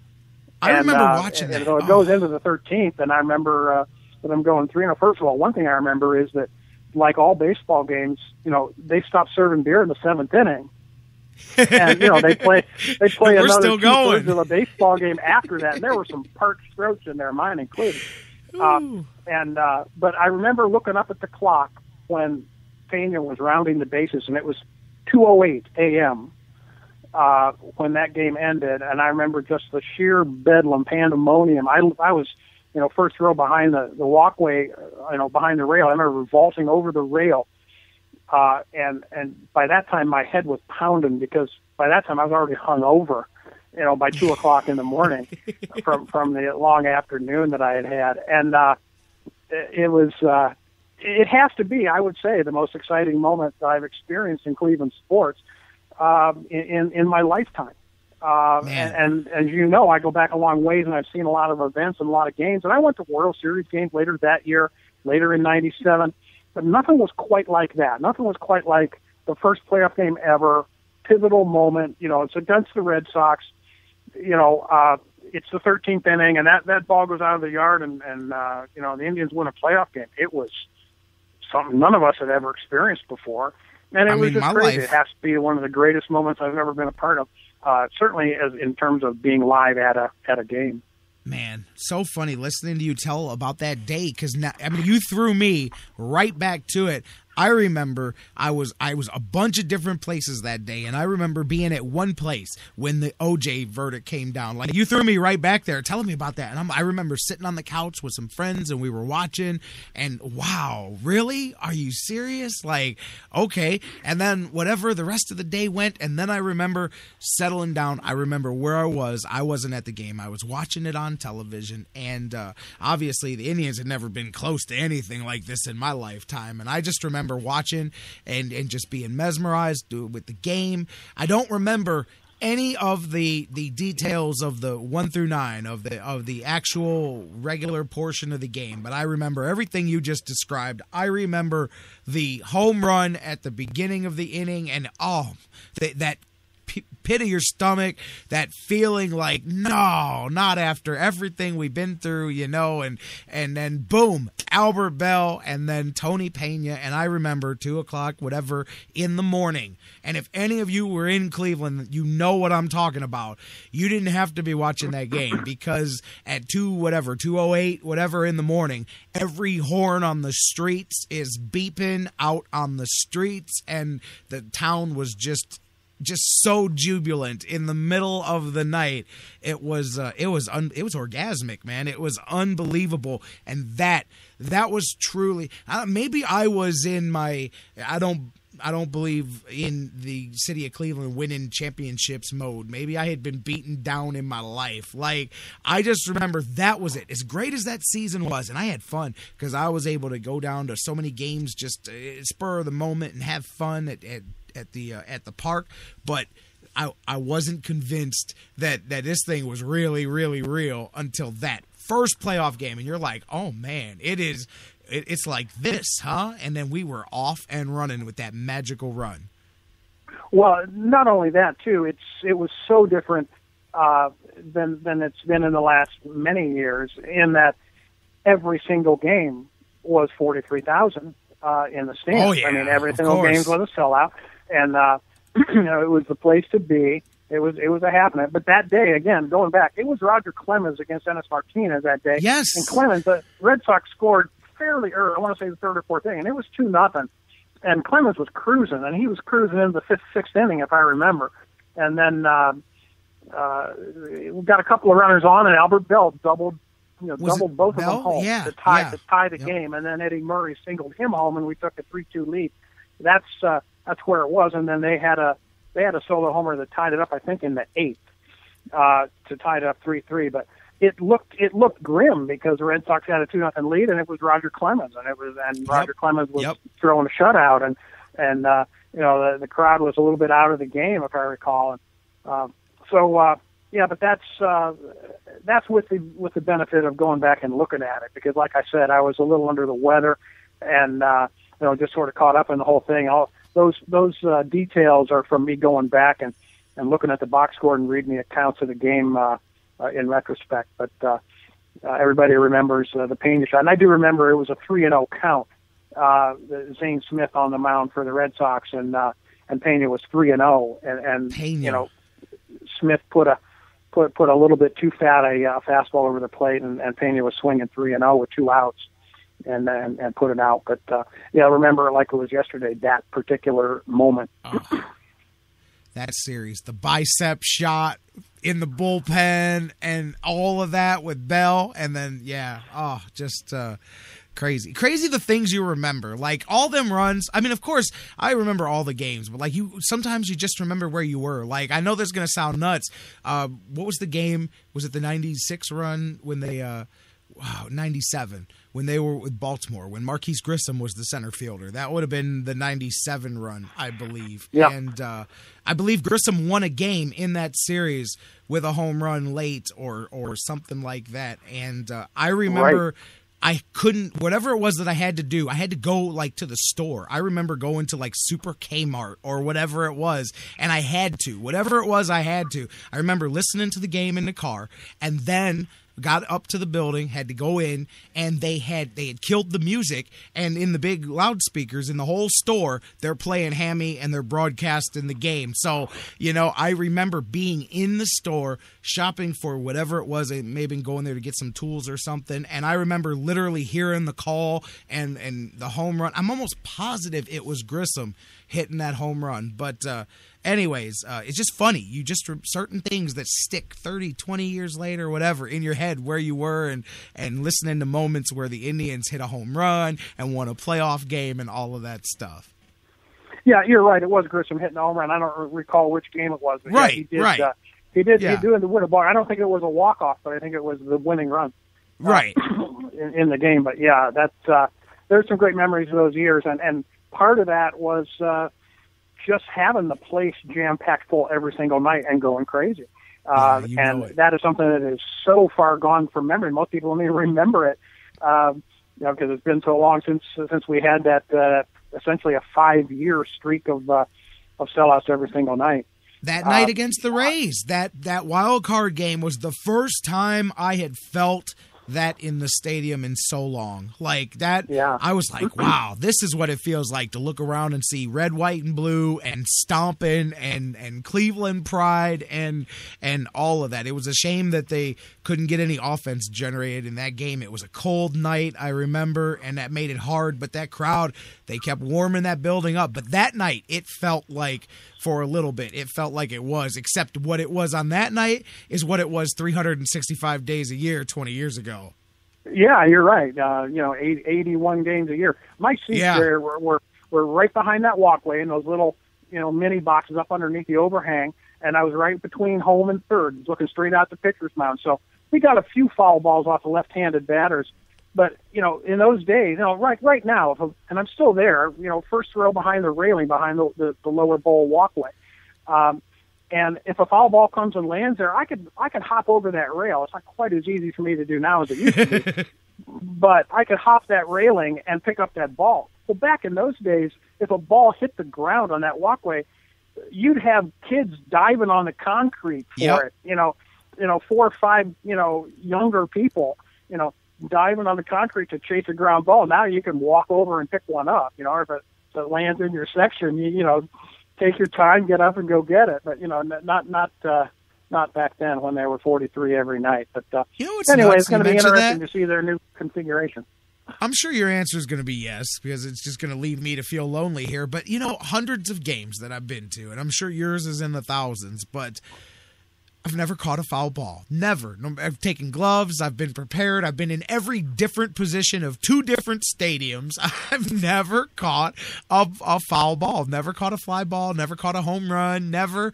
Unbelievable, man. I mean, sometimes you watch people sit there and it just falls in their lap. They're not even going for it. And I remember being younger. I would have my glove. I was Kenny Lofton out there in the stands, man. I was ready to run things down and chase them down, and never. It just never worked out. Have you ever caught a foul pop? I have, and like happens in most cases, the guy that that gets the ball off his hands and ends up shaking his hands and having him turn red and breaking a finger isn't the guy that gets the ball. It slams off somebody's hands, and I'm there to catch a Sunday hop. I have gotten a couple like that in our section there at the Jake. Though I've been sitting there, like I say, for 20 years, and I would say that you can, first of all, it's impossible for a right-handed batter to hit a foul ball in there. But so you only have to really be alert for the lefties. But I've seen only about 6 or 7 balls come into that box in the entire time I've sat there. And 3 of them were in one at bat by Tony Fernandez when he was with the Yankees, 15 years ago. Wow, Tony Fernandez. But I did get one in there, and I got one earlier in my childhood. For years I was mad because my sister had got one, like you said, land in her lap. She wasn't even watching. Ball comes down and hits her right in the thigh.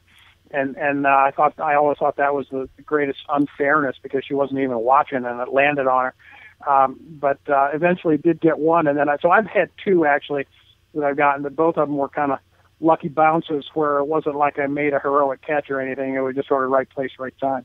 You know what I noticed? That I don't think people, maybe I'm wrong. Again, you're down there a bit more often than me down in the stands. When I went, you always brought your glove. Like, that was part of the thing, man. You brought your glove. Man, I don't see that hardly anywhere near as much as I used to. Guys bring it, even just wearing a glove to the game, period, man. I mean, I know there's some kids I'll see do it, but kids yeah. Do. Well, that's what I mean. Do. That's yeah. I kind of look funny at any adult male over the age of 30 that's got a baseball glove on. You know what I mean. You know what I'm talking about. I kind of worry a little bit about people like that. But yeah, sure. Kids bring them, and I think you still see kids wearing gloves down there. It's funny, man. Taking a ride, just talking about some stuff. I know a lot of people out there probably just like, yep, I'm with you, man. J-Rocc, Dan Wismar here, talking a little bit about the Indians here as we're a week away from getting things started for them. Hey, let's switch off the tribe a little bit. How about March Madness? How about those games that came through Cleveland, man? Definitely your Notre Dame gave every bit of run. I mean, that was as good of a game as anybody could have hoped for. Not just us here, not the people live, but I mean, in general, man. Was that a hell of a game or what? Oh, it was great theater, great to watch, and I felt kind of like my buddy Tony Gerdeman, who writes for the Ozone, Buckeye writer, who said after the game, yeah, it was a great game, and then it turned out it sucked. Obviously it would have been, it was a great game till Kentucky won it, and then it wasn't such a great game anymore. But yeah, you're right. It was great theater. I'm glad that Cleveland had such a great showing and a great event to showcase their place, their arena, their city, or whatever. So they had to be real happy about that. And then of course the final, also a, great ball game. And both the semifinals were good games. And, really the Duke Gonzaga game last night was probably the least, dramatic of all of them. They've had a great tournament. I mean, I think the first day, Thursday, sort of set the tone, the first day of the first round. When you had all those, the Georgia State game and the UAB beating Baylor and games like that where there was a ton of upsets. Everything after that sort of reverted to form, and we really had a lot of the higher seeds winning, and there weren't a lot of surprises, coming down the stretch. But there were some fabulous games, and I don't think the tournament has disappointed anybody that looks forward to it as being, their favorite sporting event of the year. I think it's lived up to its billing. I agree, and you got the great Final Four coming up. We're talking about here in Cleveland. I said this the other day on the show. You weren't with us after Monday, and I mentioned this, I think, when the picture started going around about the special event parking over there by the queue, and they had the $50 parking garages going, and I said, maybe I just sound like a clueless guy. I said, look, I go down there a lot. I see, even on, like, opening day, I'll see the $30 garages and stuff, and I'll go, man, that's hefty. Am I nuts, or did they jack jack it up even more this year. Have there been these $50 garages before? Because I had a couple of people go, this is ridiculous. And I'm like, wow, that is hefty. Like, again, I've seen 30. I think I may have even seen a $35 garage one time or something, but I've never seen 50. Nor have I, Jerry. I saw that photo as well. And no, I go down there a lot. Opening day Indians is about the hardest time to find a spot, especially, you've got an afternoon game and all the downtown parking's filled up anyway. In fact, last year, my wife and I took the Rapid down, which was a mistake. I thought, I'm thinking, boy, am I shrewd. I'm going to take the Rapid down. I won't have to fight for a parking place. Well, me and 2 million other people had that idea. You couldn't even get on the Rapid. We stood the entire trip because it was so packed. And the last few stops before the terminal tower, the doors were opening and people were waiting to get on. They couldn't get on. They just literally could not squeeze any more humans onto the Rapid. So it was a bad idea for opening day. Probably a great idea for any other baseball game all year long. But buying a parking spot. And I remember a couple of years ago, parking opening day, I was way down at 9th and Lakeside in the Galleria garage that I park in for Browns games, and oh, wow. Quite a hike up 9th Street to the ballpark. But that's what I was forced to do for lack of parking downtown. So, but 50, that's just outrageous. It's crazy. It's exploitative, and I hate seeing it because it's just grabbing people because you can, and I don't think there's any justification for it. And market pricing. I mean, if someone's willing to pull their car in there and give the guy $50, I guess that's America. But wow, that's a little much.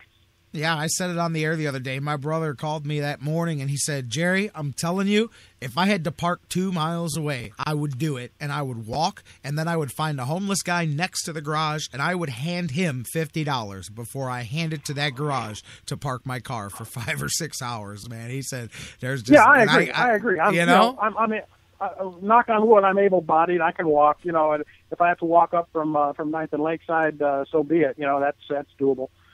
Because you can find parking down there closer you get to the lake, obviously. And I'm sure there are other places that people know about where they can squeeze their car in somewhere. But it's tough during a weekday, business day, when most of the downtown parking's already taken before the crowd even starts to show up. And one of the reasons I brought it up is because this is not a one-and-done problem, in my opinion, because, brother, the Cavs are coming. The playoffs are coming here, and for the next 2 months, there's going to be special events for that same couple of garages. I mean, they were at the Q. It's not like we're talking about a different building. I've got to think that if these garages, especially that one right next to the Q, if they felt that March Madness tournament event was a big enough premium to charge that, then Lord knows for sure you guys are going to pay $50 to park for those Cavs playoff games too. Oh yeah, it's going to be a real fight on the occasions when they do have a home playoff game same night as the Tribe game, and it's happened before. But I still. I just mean in general, not just with the Tribe. I just mean the $50 parking. That's going to be those same garages that charged $50 last week are going to do it again for 2 straight months when the Cavs games start. Is what I'm saying. Yeah, and that may well be. It seems like NBA season. I have my Brown season tickets, and I take part in a baseball package as well, and always have. I've never bought Cavs season tickets. It's just that's a different level of commitment of dollars, Jerry. You know that. As far as what the tickets cost per game and all the amenities that go with it. I don't mind. It's the third in line of my favorite sports. Obviously, I'm a Browns and an Indians fan before I'm a Cavs fan, I guess. Follow the Cavs, love the Cavs, but I admit that they're third on my list. And so I don't have any other, the money isn't the reason I'm not a Cavs season ticket holder.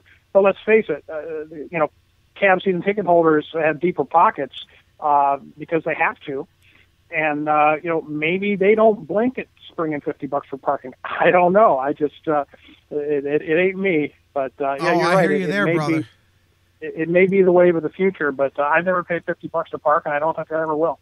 I think a lot of a matter of fact, I know a lot of those people that went to the Final Four or to the Sweet 16 events are Cavs ticket holders because they got first dibs on tickets for that stuff there. And so I definitely see the garage thing going again. But you brought up the ticket price. My buddy, I know this one for sure. So, and this is a mid-range ticket. I think it's section 133 at the queue, which is literally right there. It's not the lower part. It's not the upper part. It's a really good section in the middle.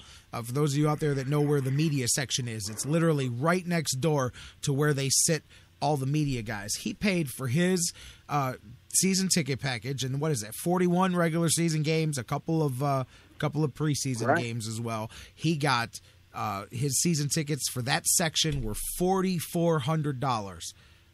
For the season there. So basically it averages out to like $90 some dollars a ticket or whatever, is what it breaks down to. And then, and to be honest with you, I don't know. I know he gets the option then to buy. Matter of fact, they were already hitting him up for next year's like 2 months ago. They wanted him to commit to next year's at like the All-Star break or something like that. But he's like, Jerry, man, I haven't even sold these tickets yet to make my money back, and they're already trying to get me for $5,000 for next year already. But anyways, it's a big it's a big commitment of money, and like the price. The price per ticket per game isn't that much more than Browns. In fact, my Browns tickets went up from $75 to $95 this year. No one was real happy about that.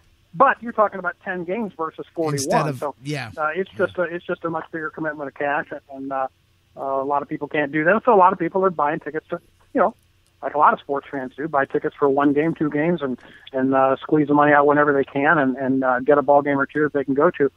But it's just a much bigger commitment for the basketball people because let's face it, the NBA is a richer game. I'll never forget when my man was locking down his tickets. He had to go and pay them quick, and I was sitting there. He had him on speakerphone, and the ticket guy is telling a story about the guy that raced down there with like $10,000 cash and knocked on the window and was trying to buy his tickets because he was trying to lock them up. Remember when LeBron came back? Everybody was scrambling to get those season tickets early because the season tickets sold out in no time, and. I remember hearing him say, listen, this man brought cash, and I'm like, sir, you have to call over the phone. He's like, look, I've got $10,000 cash, and I'm trying to buy some tickets. And they're like, sir, you can go right outside to that payphone, buy a debit, one of those prepaid cards, and use it to buy the tickets with your cash, but we can't take your cash. But that was how crazy it was when the season tickets went on sale, man. Right, and remember how all the predictions were that, well, this town will never forgive LeBron if he comes back. How wrong were they? I mean, obviously, I didn't think it would happen that quick. I got to be honest with you, man, and I'm still where I'm at with it. But I honestly did not expect it to be as seamless as it was, man. But you know what? Hey, silly me, man, because. The world's more forgiving than I am. That's all, and it works out, man. Well, and let's face it, the town is starved for a winner, and that's a big part of it.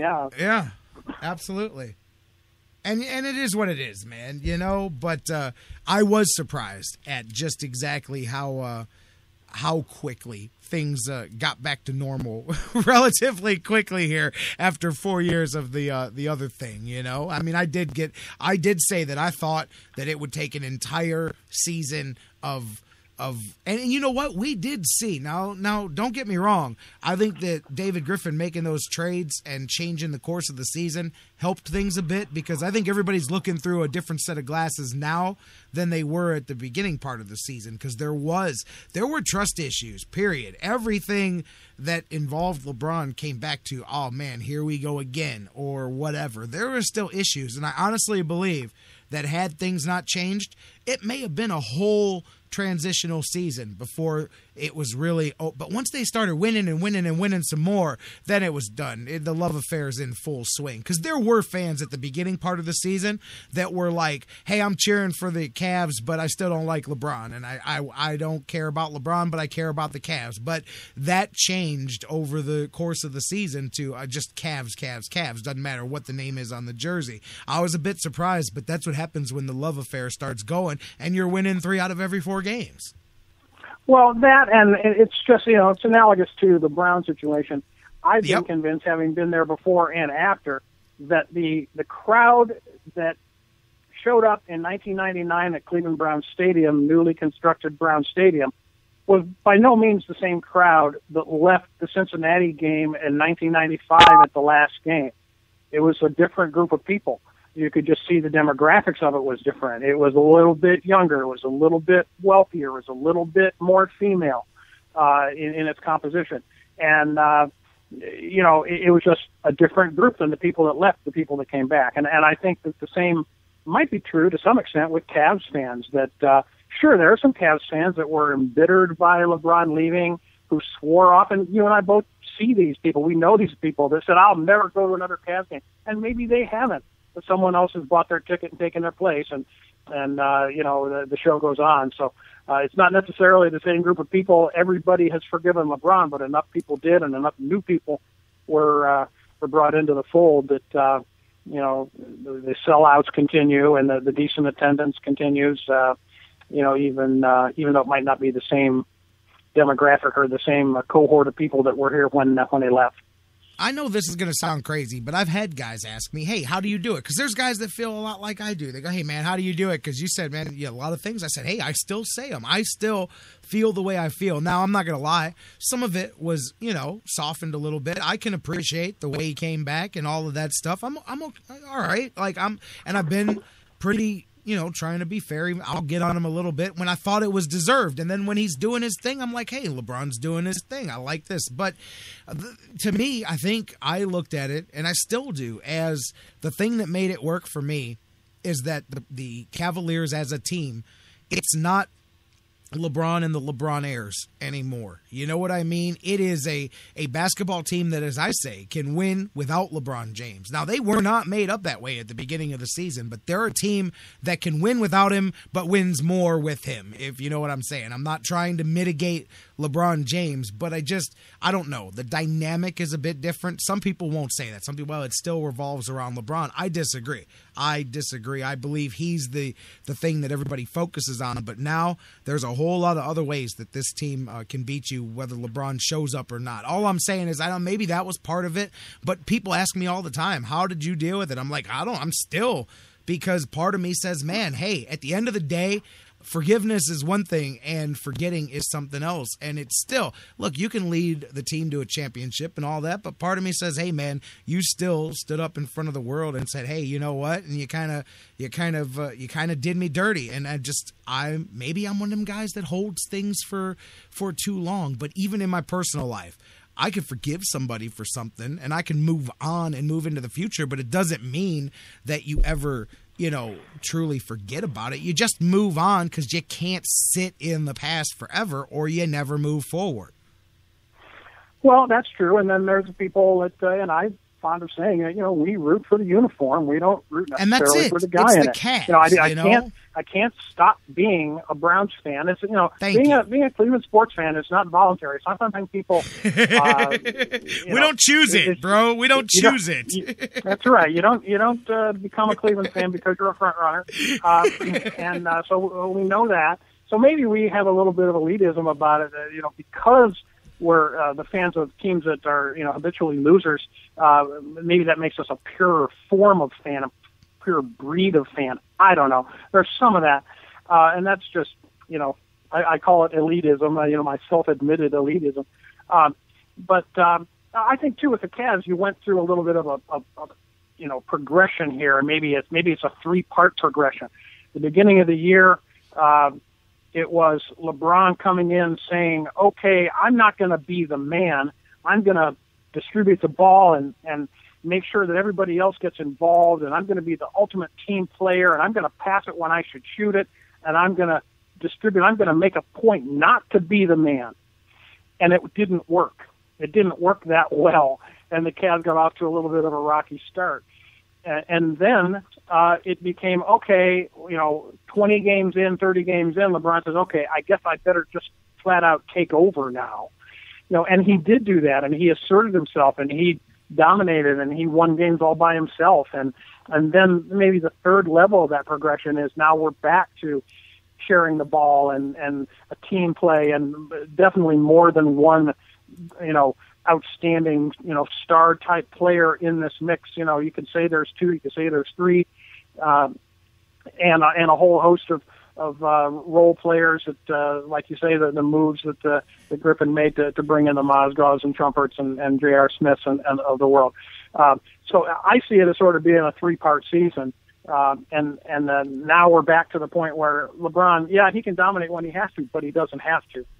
Because like you said, they've got to the point where they can win games when LeBron has an off night. I guess yesterday might be an example of that, even though he led all scorers with 20. It was what you might call an off night, certainly an ugly game, but a game they're able to win anyway. And so, I just see that evolution over time. And the other thing is, maybe fans haven't forgiven LeBron totally, but I think also Cleveland, we're conditioned. We look at all sports teams through those Cleveland tinted glasses that make cynics of us. Because of our track record, when LeBron comes back to Cleveland, people were sitting there immediately saying, okay, when does he tear his ACL? Because that's the right. Woe is me. Though of so many of people in Cleveland that, something's going to go wrong. And if it hasn't yet, don't worry, because it will soon. And that is some of the mentality that you see around town. And I try to keep my own head from getting infected with that stuff. But, I'm 62 years old. I was, born in the Eisenhower administration, for crying out loud. I've lived through a lot of this stuff. So, that becomes your expectation, or at least your sort of jaded outlook on things, even if you don't want it to. No, I hear you. I just wanted to bring that up because, I get people to this day, man. Because, last year when the talk was that he may come home, people all through the 4 years he was gone, the guys that love LeBron would be like, J-Rocc, as soon as he comes back, man, you're going to be like everybody else. You're going to put that LeBron jersey back on. I'm like, you're nuts. I'm like, you are absolutely nuts. I'm like, if anything, it's going to bother me because I'm a huge Cavs fan. I love watching the Cavs play basketball, and him being on that team is going to bother me. Honestly, that's the way I felt going into it, and I mean it. People still ask me, man, how do you do it? I'm like, look, I'm not going to lie, man. I'm not totally over the thing, but at the end of the day, I love watching the Cavs play basketball. My buddy jokes with me all season long. My one friend, I watch half of the games with this guy from time to time. And anytime the Cavs are rolling and we're talking about it and we'll be laughing, high-fiving, and he's like, oh yeah, look at you, man. You like LeBron again, don't you? I'm like, no, I don't. And you know better than to say that. I'm like, I like the Cavs, and LeBron's playing well for the Cavs. Let's be fair. But anyways, my buddies always get on me about that. But it's hard. But at the end of the day, it's about the team, man, more than any individual or anything like that, man. It's about the Cavs, and this has been a lot of fun. And plus, hey, end of the day, I can appreciate history, and I can appreciate when special things are going on. And, that is something that I'll be damned if I'm going to sit here and watch the Cavaliers go do what they're about to do and spend the whole time going, man, I hate these guys because they brought back LeBron. Now, do I wish they could have found a way to do it without doing that? Yeah, you know what? I'm not going to lie. That would have been a perfect world for me. But, hey, I'm digging the one we're in, too. I'm all right with the one we're in right now, Yeah, that's true. Like I say, you're rooting for the city and you're rooting for the uniform, and you can't help it. Even if I decided through reason and logic that I should root against the local team, I would not be able to do that. You can't do it. Because you can't do that. It's in my blood. It's been there too long, and whatever that is, I got it bad. I agree with you. When you get to that end point of a season where the fans start telling you, oh, you need to lose this game, I'm like, I'd rather not watch those games than participate in any kind of thinking like that, because I just have no interest in, I don't care if we're the worst team in the NFL, if we're the Browns or whatever, and you're, we need to lose them. Well, what do we, okay, it's bad enough when we try to win them. Now we're going to go out here and try to lose them. Like, I'm going to sit through that. Like, at that point, you just find something else to do on those days, because I can't root for any team to lose, locally here. Like, it's one thing to go, hey, whatever, and turn your back on it, but I just can't sit there and watch a game and go, yeah, man, let's see the Cavs get smacked around so we get a better pick in the lottery, I'm that idiot that would rather win 28 games than 27 or whatever. Yeah, that's true. I can't. Tanking's not in my makeup. Speaking of losers, though, Jerry. I hate to do that. No, I forget I said that. You're about to ask about Ray Farmer, aren't you? I was going to go there. We have to be pleasantly surprised that we didn't lose a draft pick out of the deal. And if Ray Farmer can't go to the office for the first 4 games of the year, most of his important work is done by that time, right? By game 1. That's what I'm saying. Like, at least it's not during the draft, because that was where I was like, man, that puts you at a true competitive disadvantage for any franchise to have your general manager unavailable during the important stuff. But once you get to week 1, you set everything up, you put a chain of command together, you know who everybody answers to for 4 weeks, and it's much easier to navigate that than if it was like, hey, you're suspended for 4 months starting now. Yeah, that's true. And, besides, just he can't go in the office. He could always text the guys, can't he? Maybe not. I don't know. There's some people that tried to say that. I was mentioning that at the beginning of the show. There's some people that go, "Oh, this is nothing." He'll still be doing his thing, and it's just us. And I'm like, no. I'm telling you, maybe you're right, but if he gets caught, he is persona non grata. He cannot send one email, one text message, make one phone call involving the team for those 4 weeks, or it really could turn into be something worse for the organization. So please don't. I tell people that. I go, look at the Saints. That wrecked that franchise there for a minute. I mean, they lost their head coach and their general manager. That was some stuff right there, man. I mean, I was like, man, that would be tough. And then here we are. But yeah, at least it's in the regular season part of it. Yeah, and I think Haslam has sort of given him absolution in advance of this thing. I mean, I don't think that and he's said so publicly as many times. And obviously, it's if he was going to make a change, he wouldn't make it now. And he's already given him the dreaded vote of confidence anyway. I mean, Ray Farmer, I think we all agree, is going to be judged on how these first 3 of the top 43 picks in the NFL draft perform on the field in 2015. That's going to be Ray Farmer's report card, not something that happened a year ago that everybody's known about, and he's already been sort of forgiven for by the owner at least, if not by everyone else.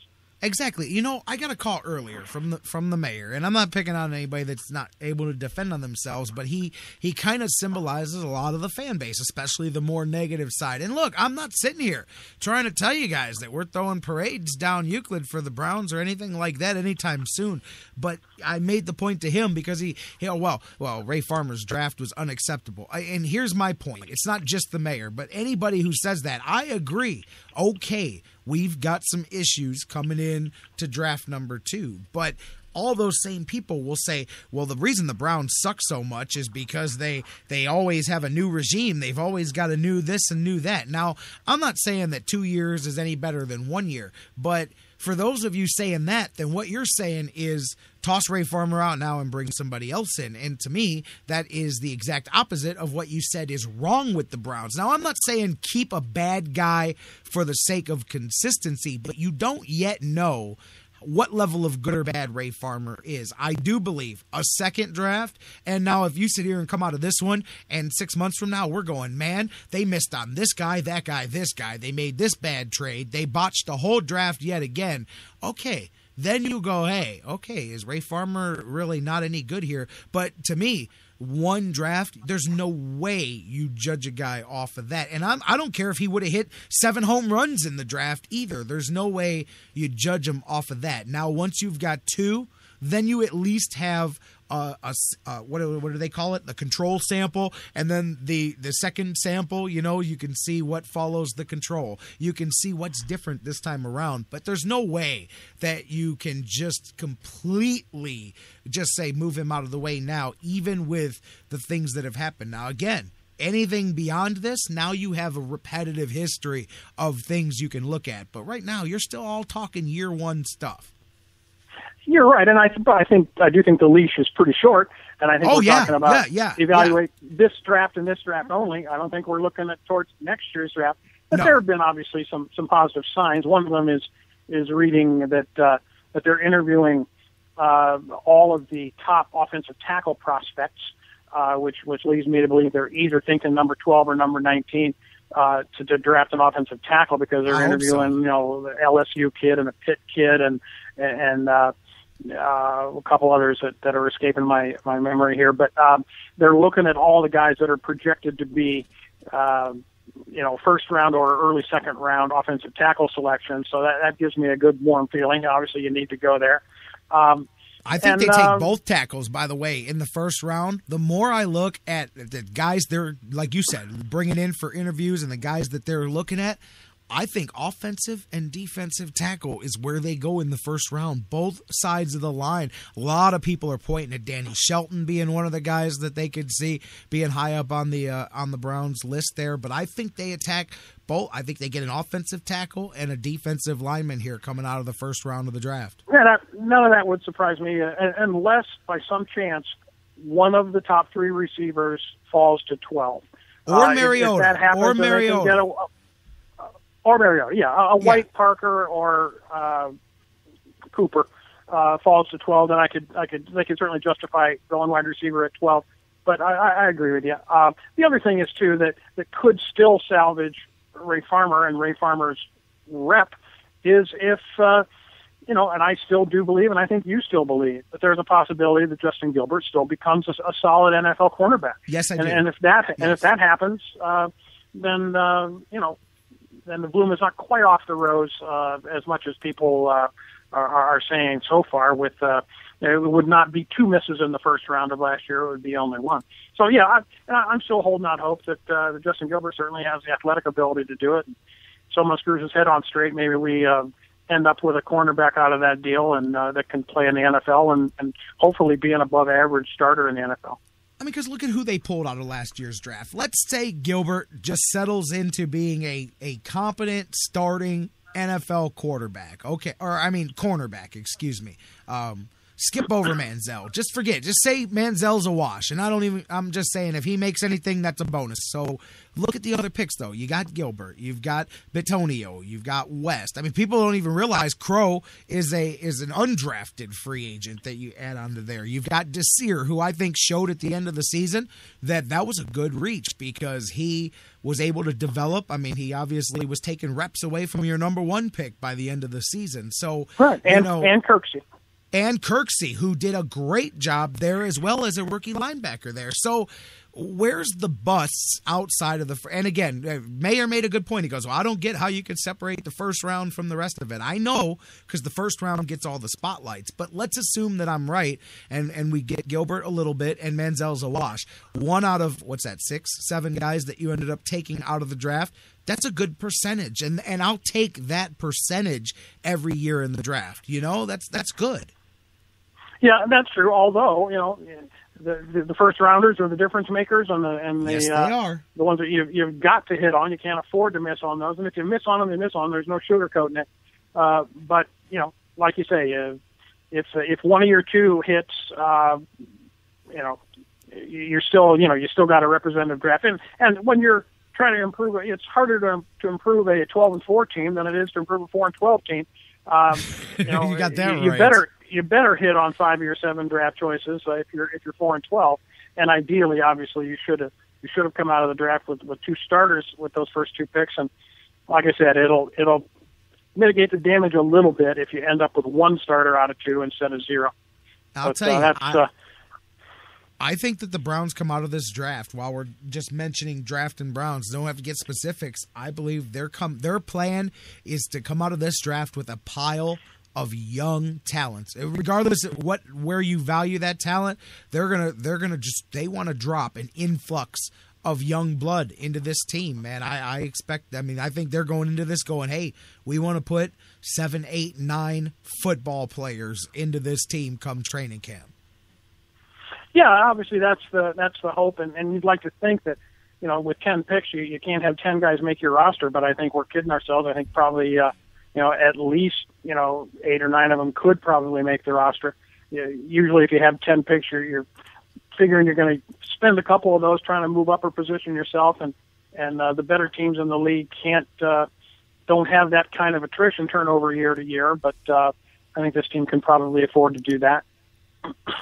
Yeah, it's going to be interesting here. We get closer to the draft, and you and I can talk more about that. But I think the Browns, at least, say what you want, man. It would have done the Browns as a franchise no good for them to have suffered any more repercussions from this. You know, like I said, when people were like, "Oh man," Bruce, he sent me a message to say, "Oh man, he got a slap on the wrist." I'm like, I disagree, man. I mean, what Ray Farmer did it wasn't anything competitive. He just made himself and the team look stupid, and he basically made his job harder as far as bringing talent and coaches in. Basically, all he did was made his own job harder because now people had something to use against him as a reason not to work there. The Falcons, I thought, what they did was actually cheating. Whatever. They cranked up the music. But, I mean, like I said, if Belichick would have did that, it wouldn't have been whatever. It would have been Music Gate, or they would have put some gate behind it, and they would have made a hashtag out of it, and it would have been the biggest story in the world. Well, it's understandable how they made the distinction between what the Falcons did and what the Browns did. You can make the case that piping in additional noise in the stadium has the potential, at least, to give the team a competitive advantage on the field, where you can't really say the same thing about, a general manager texting a coaching staff on the sidelines. So, yeah, the NFL obviously did make that distinction, took a draft pick from the Falcons, and I didn't hear, Jerry, what level that was. What fifth-round pick was it? They took a fifth-round pick from the Falcons for that. So, all right. And you know what? I think the NFL knew that the Browns are a team stuck in that place of trying to dig their way out of a whole lot of stuff. And I honestly think they probably realized it's best for the league for them not to punish the Browns franchise anymore for something as foolish as that.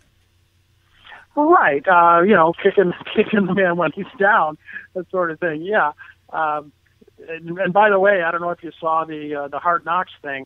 That turns out that the Browns aren't terribly thrilled about being on Hard Knocks. At least Pettin isn't. And Pettin wants nothing to do with it. Absolutely, he's smart. He wants nothing to do with it for a good reason, man.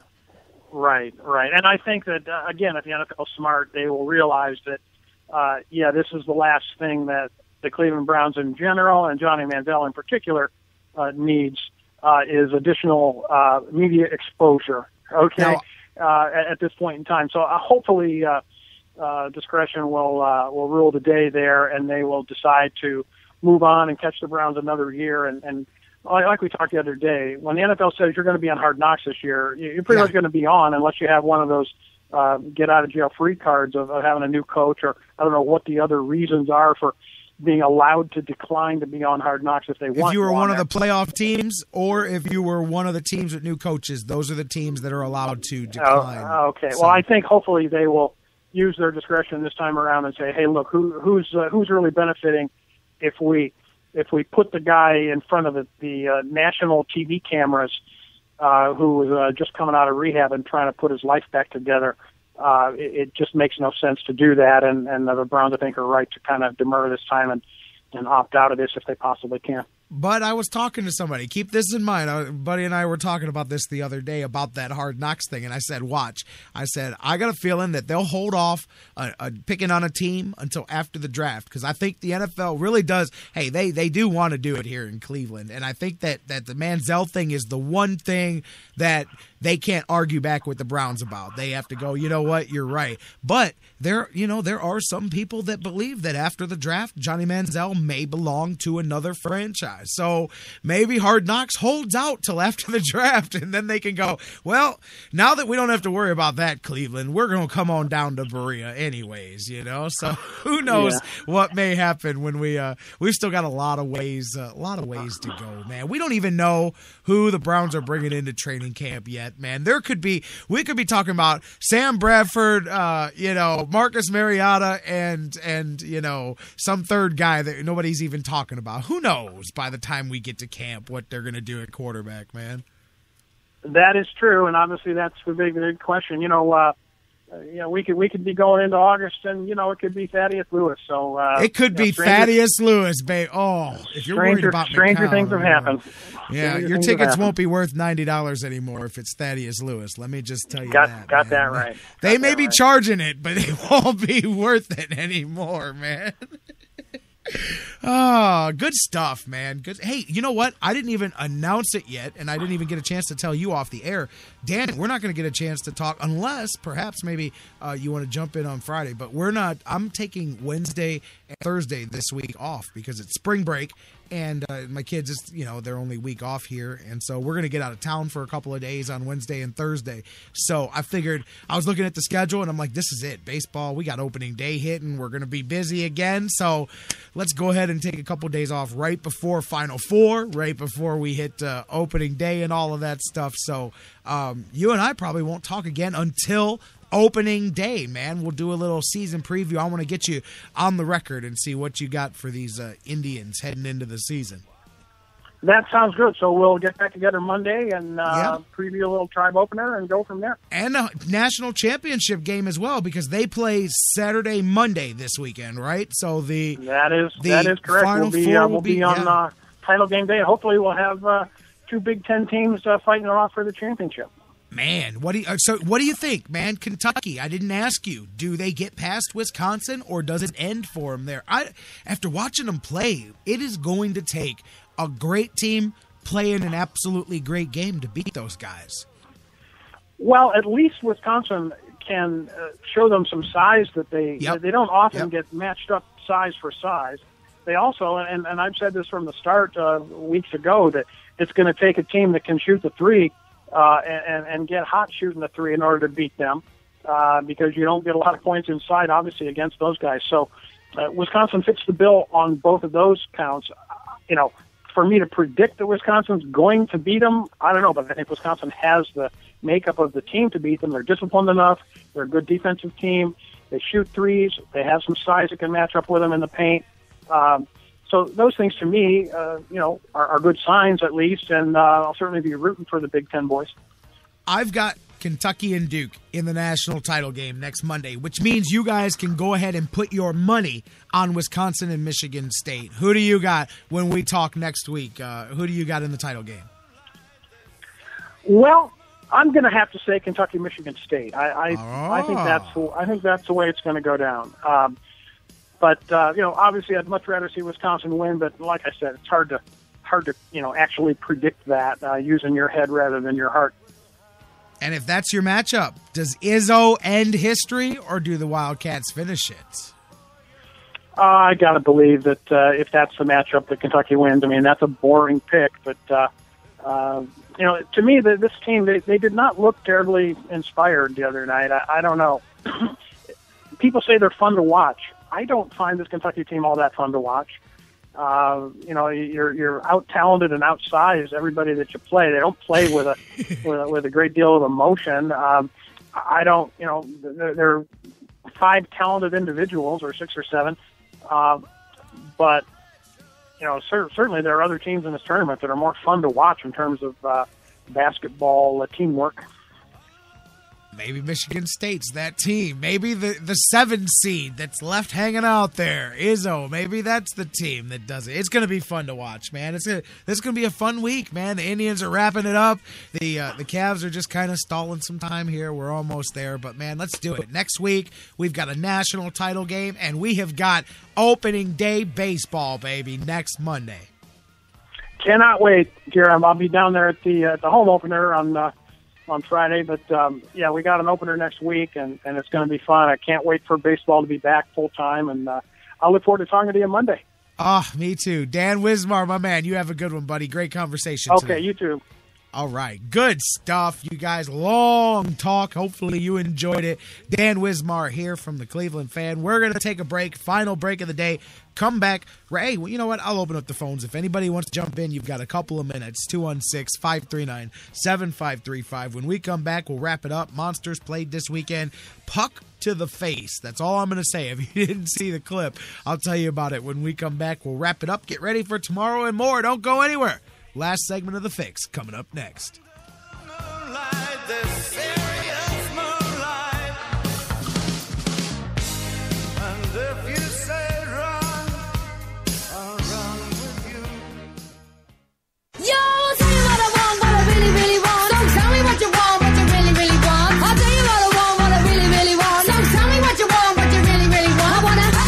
I wanna to the Sports Fix. If you want to be my lover.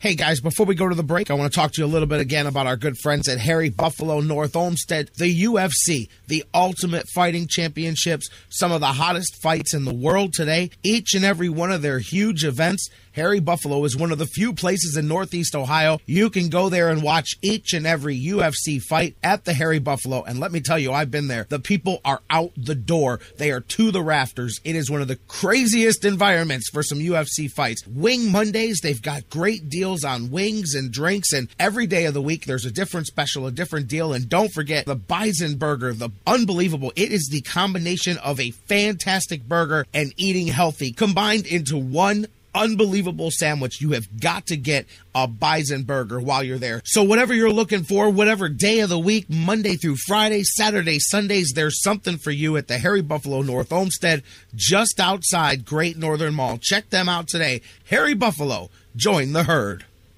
Portions of the Sports Fix brought to you by Fantasy Jocks. Visit fantasyjocks.com, your fantasy sports superstore. Championship belts, rings, trophies, and more.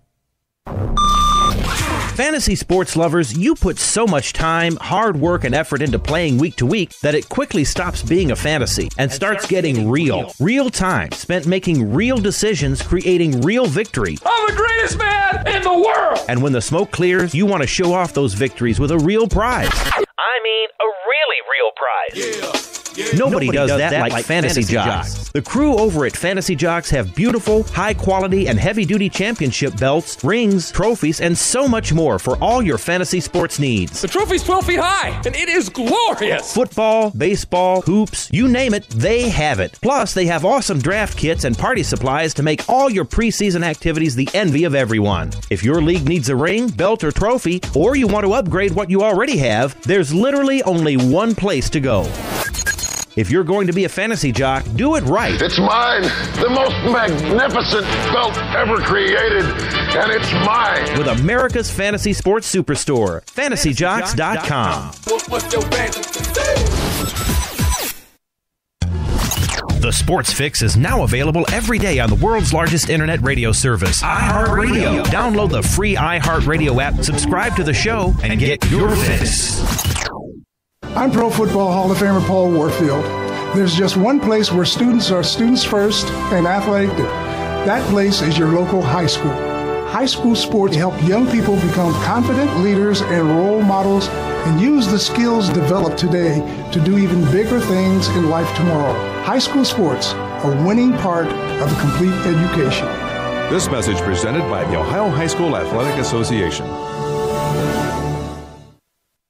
In baseball, miracles can happen when a team works together. 2 out, bottom of the ninth. Down to their last strike. The same is true in the fight against cancer.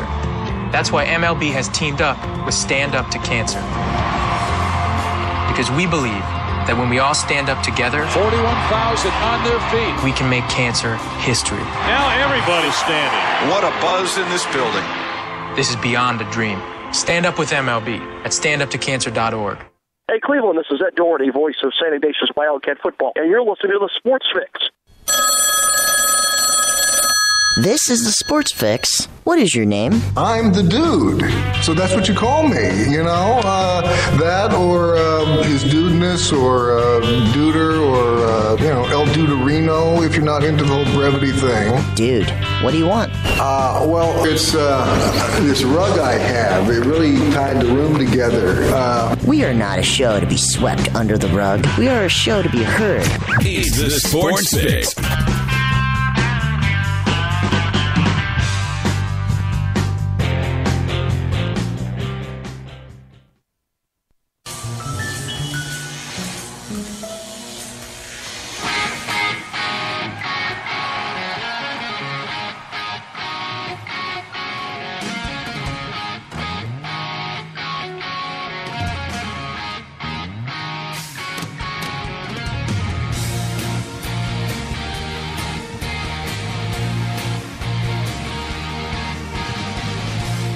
Welcome back to the final segment of the Sports Fix here as we wrap up the day across the Sports Fix Radio Network Live. Welcome in. Thanks to you guys that have been with us throughout this one. Jerry Myers, J-Rocc here with you, getting ready to send this one off into the abyss of another show knocked out.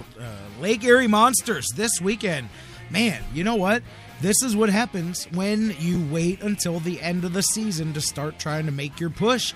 Monsters had the back-to-back. Of course, Doug Plagans, by the way, is going to join us later on this week here to talk about this. Probably Friday, it's looking like, because of us being out in the middle of the week. But Monsters had 3 games on the road this week.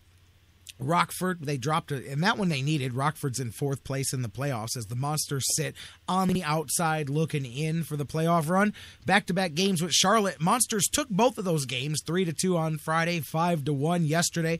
Andrew Agazzino had a hat trick, and the Monsters swept those games in Charlotte. But, you know, it only helps you so much. I mean, obviously you'd rather win than lose, but Charlotte is behind you in the standings, so you put some distance between you and them. But the Monsters, last week, when we talked to Doug, the Monsters were 4 games out of the 4 points out of the final playoff spot there with the regular season remainder to go. After this weekend, after taking both games against Charlotte, the Monsters sit 5 points back, out of the playoffs here as they're 12th place in the conference, 70 points for the Monsters. Hamilton sits in 8th place, tied with Chicago. Actually, there's 3 teams tied for 7th, 8th, and 9th. 2 of those 3 teams will end up in the playoffs. They all have 75 points. So even though the Monsters did a good job of taking care of both games in Charlotte over the weekend, now they've got a premium here. You've got, 2, 4, 6, 8, 10 games left in this season for the Lake Erie Monsters, and they've got 6 of those 10 at home. They've got 4 on the road, and you've got Milwaukee back-to-back tomorrow and Wednesday at the Q. Milwaukee, one of those 3 teams tied for that final playoff spot there. You cannot let these games get away from you. You cannot let these games get away without getting points. Both games. You can't split. You can't split points. You can't come away with shootouts here. You've got to get 4 points out of these 2 victories. It's a chance for the Monsters to instantly, by the time we get back on Friday, we're talking about a 1 or 2 point playoff race there, because the Monsters can shoot themselves right up into that grouping at the bottom. Everything's at a premium, and it starts there. I mean, really all 3 games on this homestand are all 3 teams in front of you, because you've got Toronto following up these back-to-back with Milwaukee, and they're also a couple of points ahead of the Monsters. That's it. To be honest with you, man, when you look at the schedule, this next run of games, so crucial. You've got Chicago. You've got Rochester. We are just continuing to, well, Rochester's below the Monsters, but you've got Chicago. Then beyond that, you've got Adirondack coming. Again, all teams in front of the Monsters in the standings. Grand Rapids and then Hamilton to wrap things up. You control your own destiny. If you're the Lake Erie Monsters, can they keep the playoff push going? It comes back home. They're going to need you guys out at the Q this week. Tomorrow, 7 p.m. puck drop. Wednesday, the same. Friday, 7:30. Milwaukee, and Toronto. Doug Plagans, voice of the Monsters. Actually, I just talked to Doug during the break. He may be with us tomorrow. If not, it will be Friday at the end of the week. So we'll talk about that some more as well tomorrow. Looking ahead, Jeff Gorman not going to be here tomorrow. He'll be with us on Friday. He's got a previous commitment. Dr. Football will be in the house tomorrow with us. Of course, Wednesday and Thursday, for those of you guys that missed it, there will be no Sports Fix on Wednesday and Thursday. We're going to be off the air. We will be back on Friday to talk about the big weekend and get everybody ready for that. But we're going to go ahead and take Wednesday and Thursday off this week. So we'll be here tomorrow. We'll get Dr. Football in on the conversation. We'll talk to you guys. We'll open up the phones. We'll be back here on Friday, coming back at the end of the week. By the way, talking about hockey, Lake Erie Monsters doing their thing. Did you guys see the clip from over the week? Oh, you know what? I may have accidentally just closed the window as I was getting ready to tell you this story, I was closing out some windows to get out of my way. So let me make sure that I pull this back up as I bring it up. But did you guys see the NBC Sports Network guy who took the hockey puck directly to the middle of his forehead? He's from Pittsburgh. Great people up there in Pittsburgh. NBC Sports Network. Brian Engblom was the analyst up in Pittsburgh. He had to get stitched up late in the second period of the Penguins game against the Sharks the other night. He took a shot. The AP put the video out there. He was broadcasting ice level, and Crosby tips a pass, and the puck deflects right at him. Boom. Right off my man's forehead. And if you look at him in the postgame, he's got a giant right in the middle between his eyes. He's got the shot, the mark where the puck just right. I mean, I've doing the high school basketball this past year. I joked some of those teams put me on the baseline, and I'd have the ball literally during the broadcast land in my lap and pass it back to him as we're going. And I just go, hey, you're in 4D, baby. We're bringing you the action live right here on the court. And that's even bigger, man. More credit to my man. And here is the coolest part about this is he took a few minutes off. He went and got stitched up. And, of course, he's a former hockey player, so he's a bit of a tough guy on his own right. But he went out there and finished the game. Brother went out there and finished the third period and knocked it out. And hats off to him there. Go check out the video if you guys missed it. Google search it. Just look up hockey broadcaster takes puck to the face or something like that. It was from NBC Sports Network, and it was on the game from yesterday with the Penguins and the Sharks over the weekend. Go look it up. And he was a great sport about it afterwards. But, man, interesting stuff there. You're never out of the line of fire. Never out of the line of fire. Cavs out of the line of fire for a couple of days. They don't have to play again until the end of this week. They've got Miami coming up at the Q here Thursday. So a couple of days off for those guys. Eddie Jansen from More Than a Fan Cleveland. He'll be with us here as well. Same with Doug. I may get Eddie in on us tomorrow and catch up with Doug on Friday, but I'll talk to Eddie Jansen. We'll talk some Cavaliers hoops this week.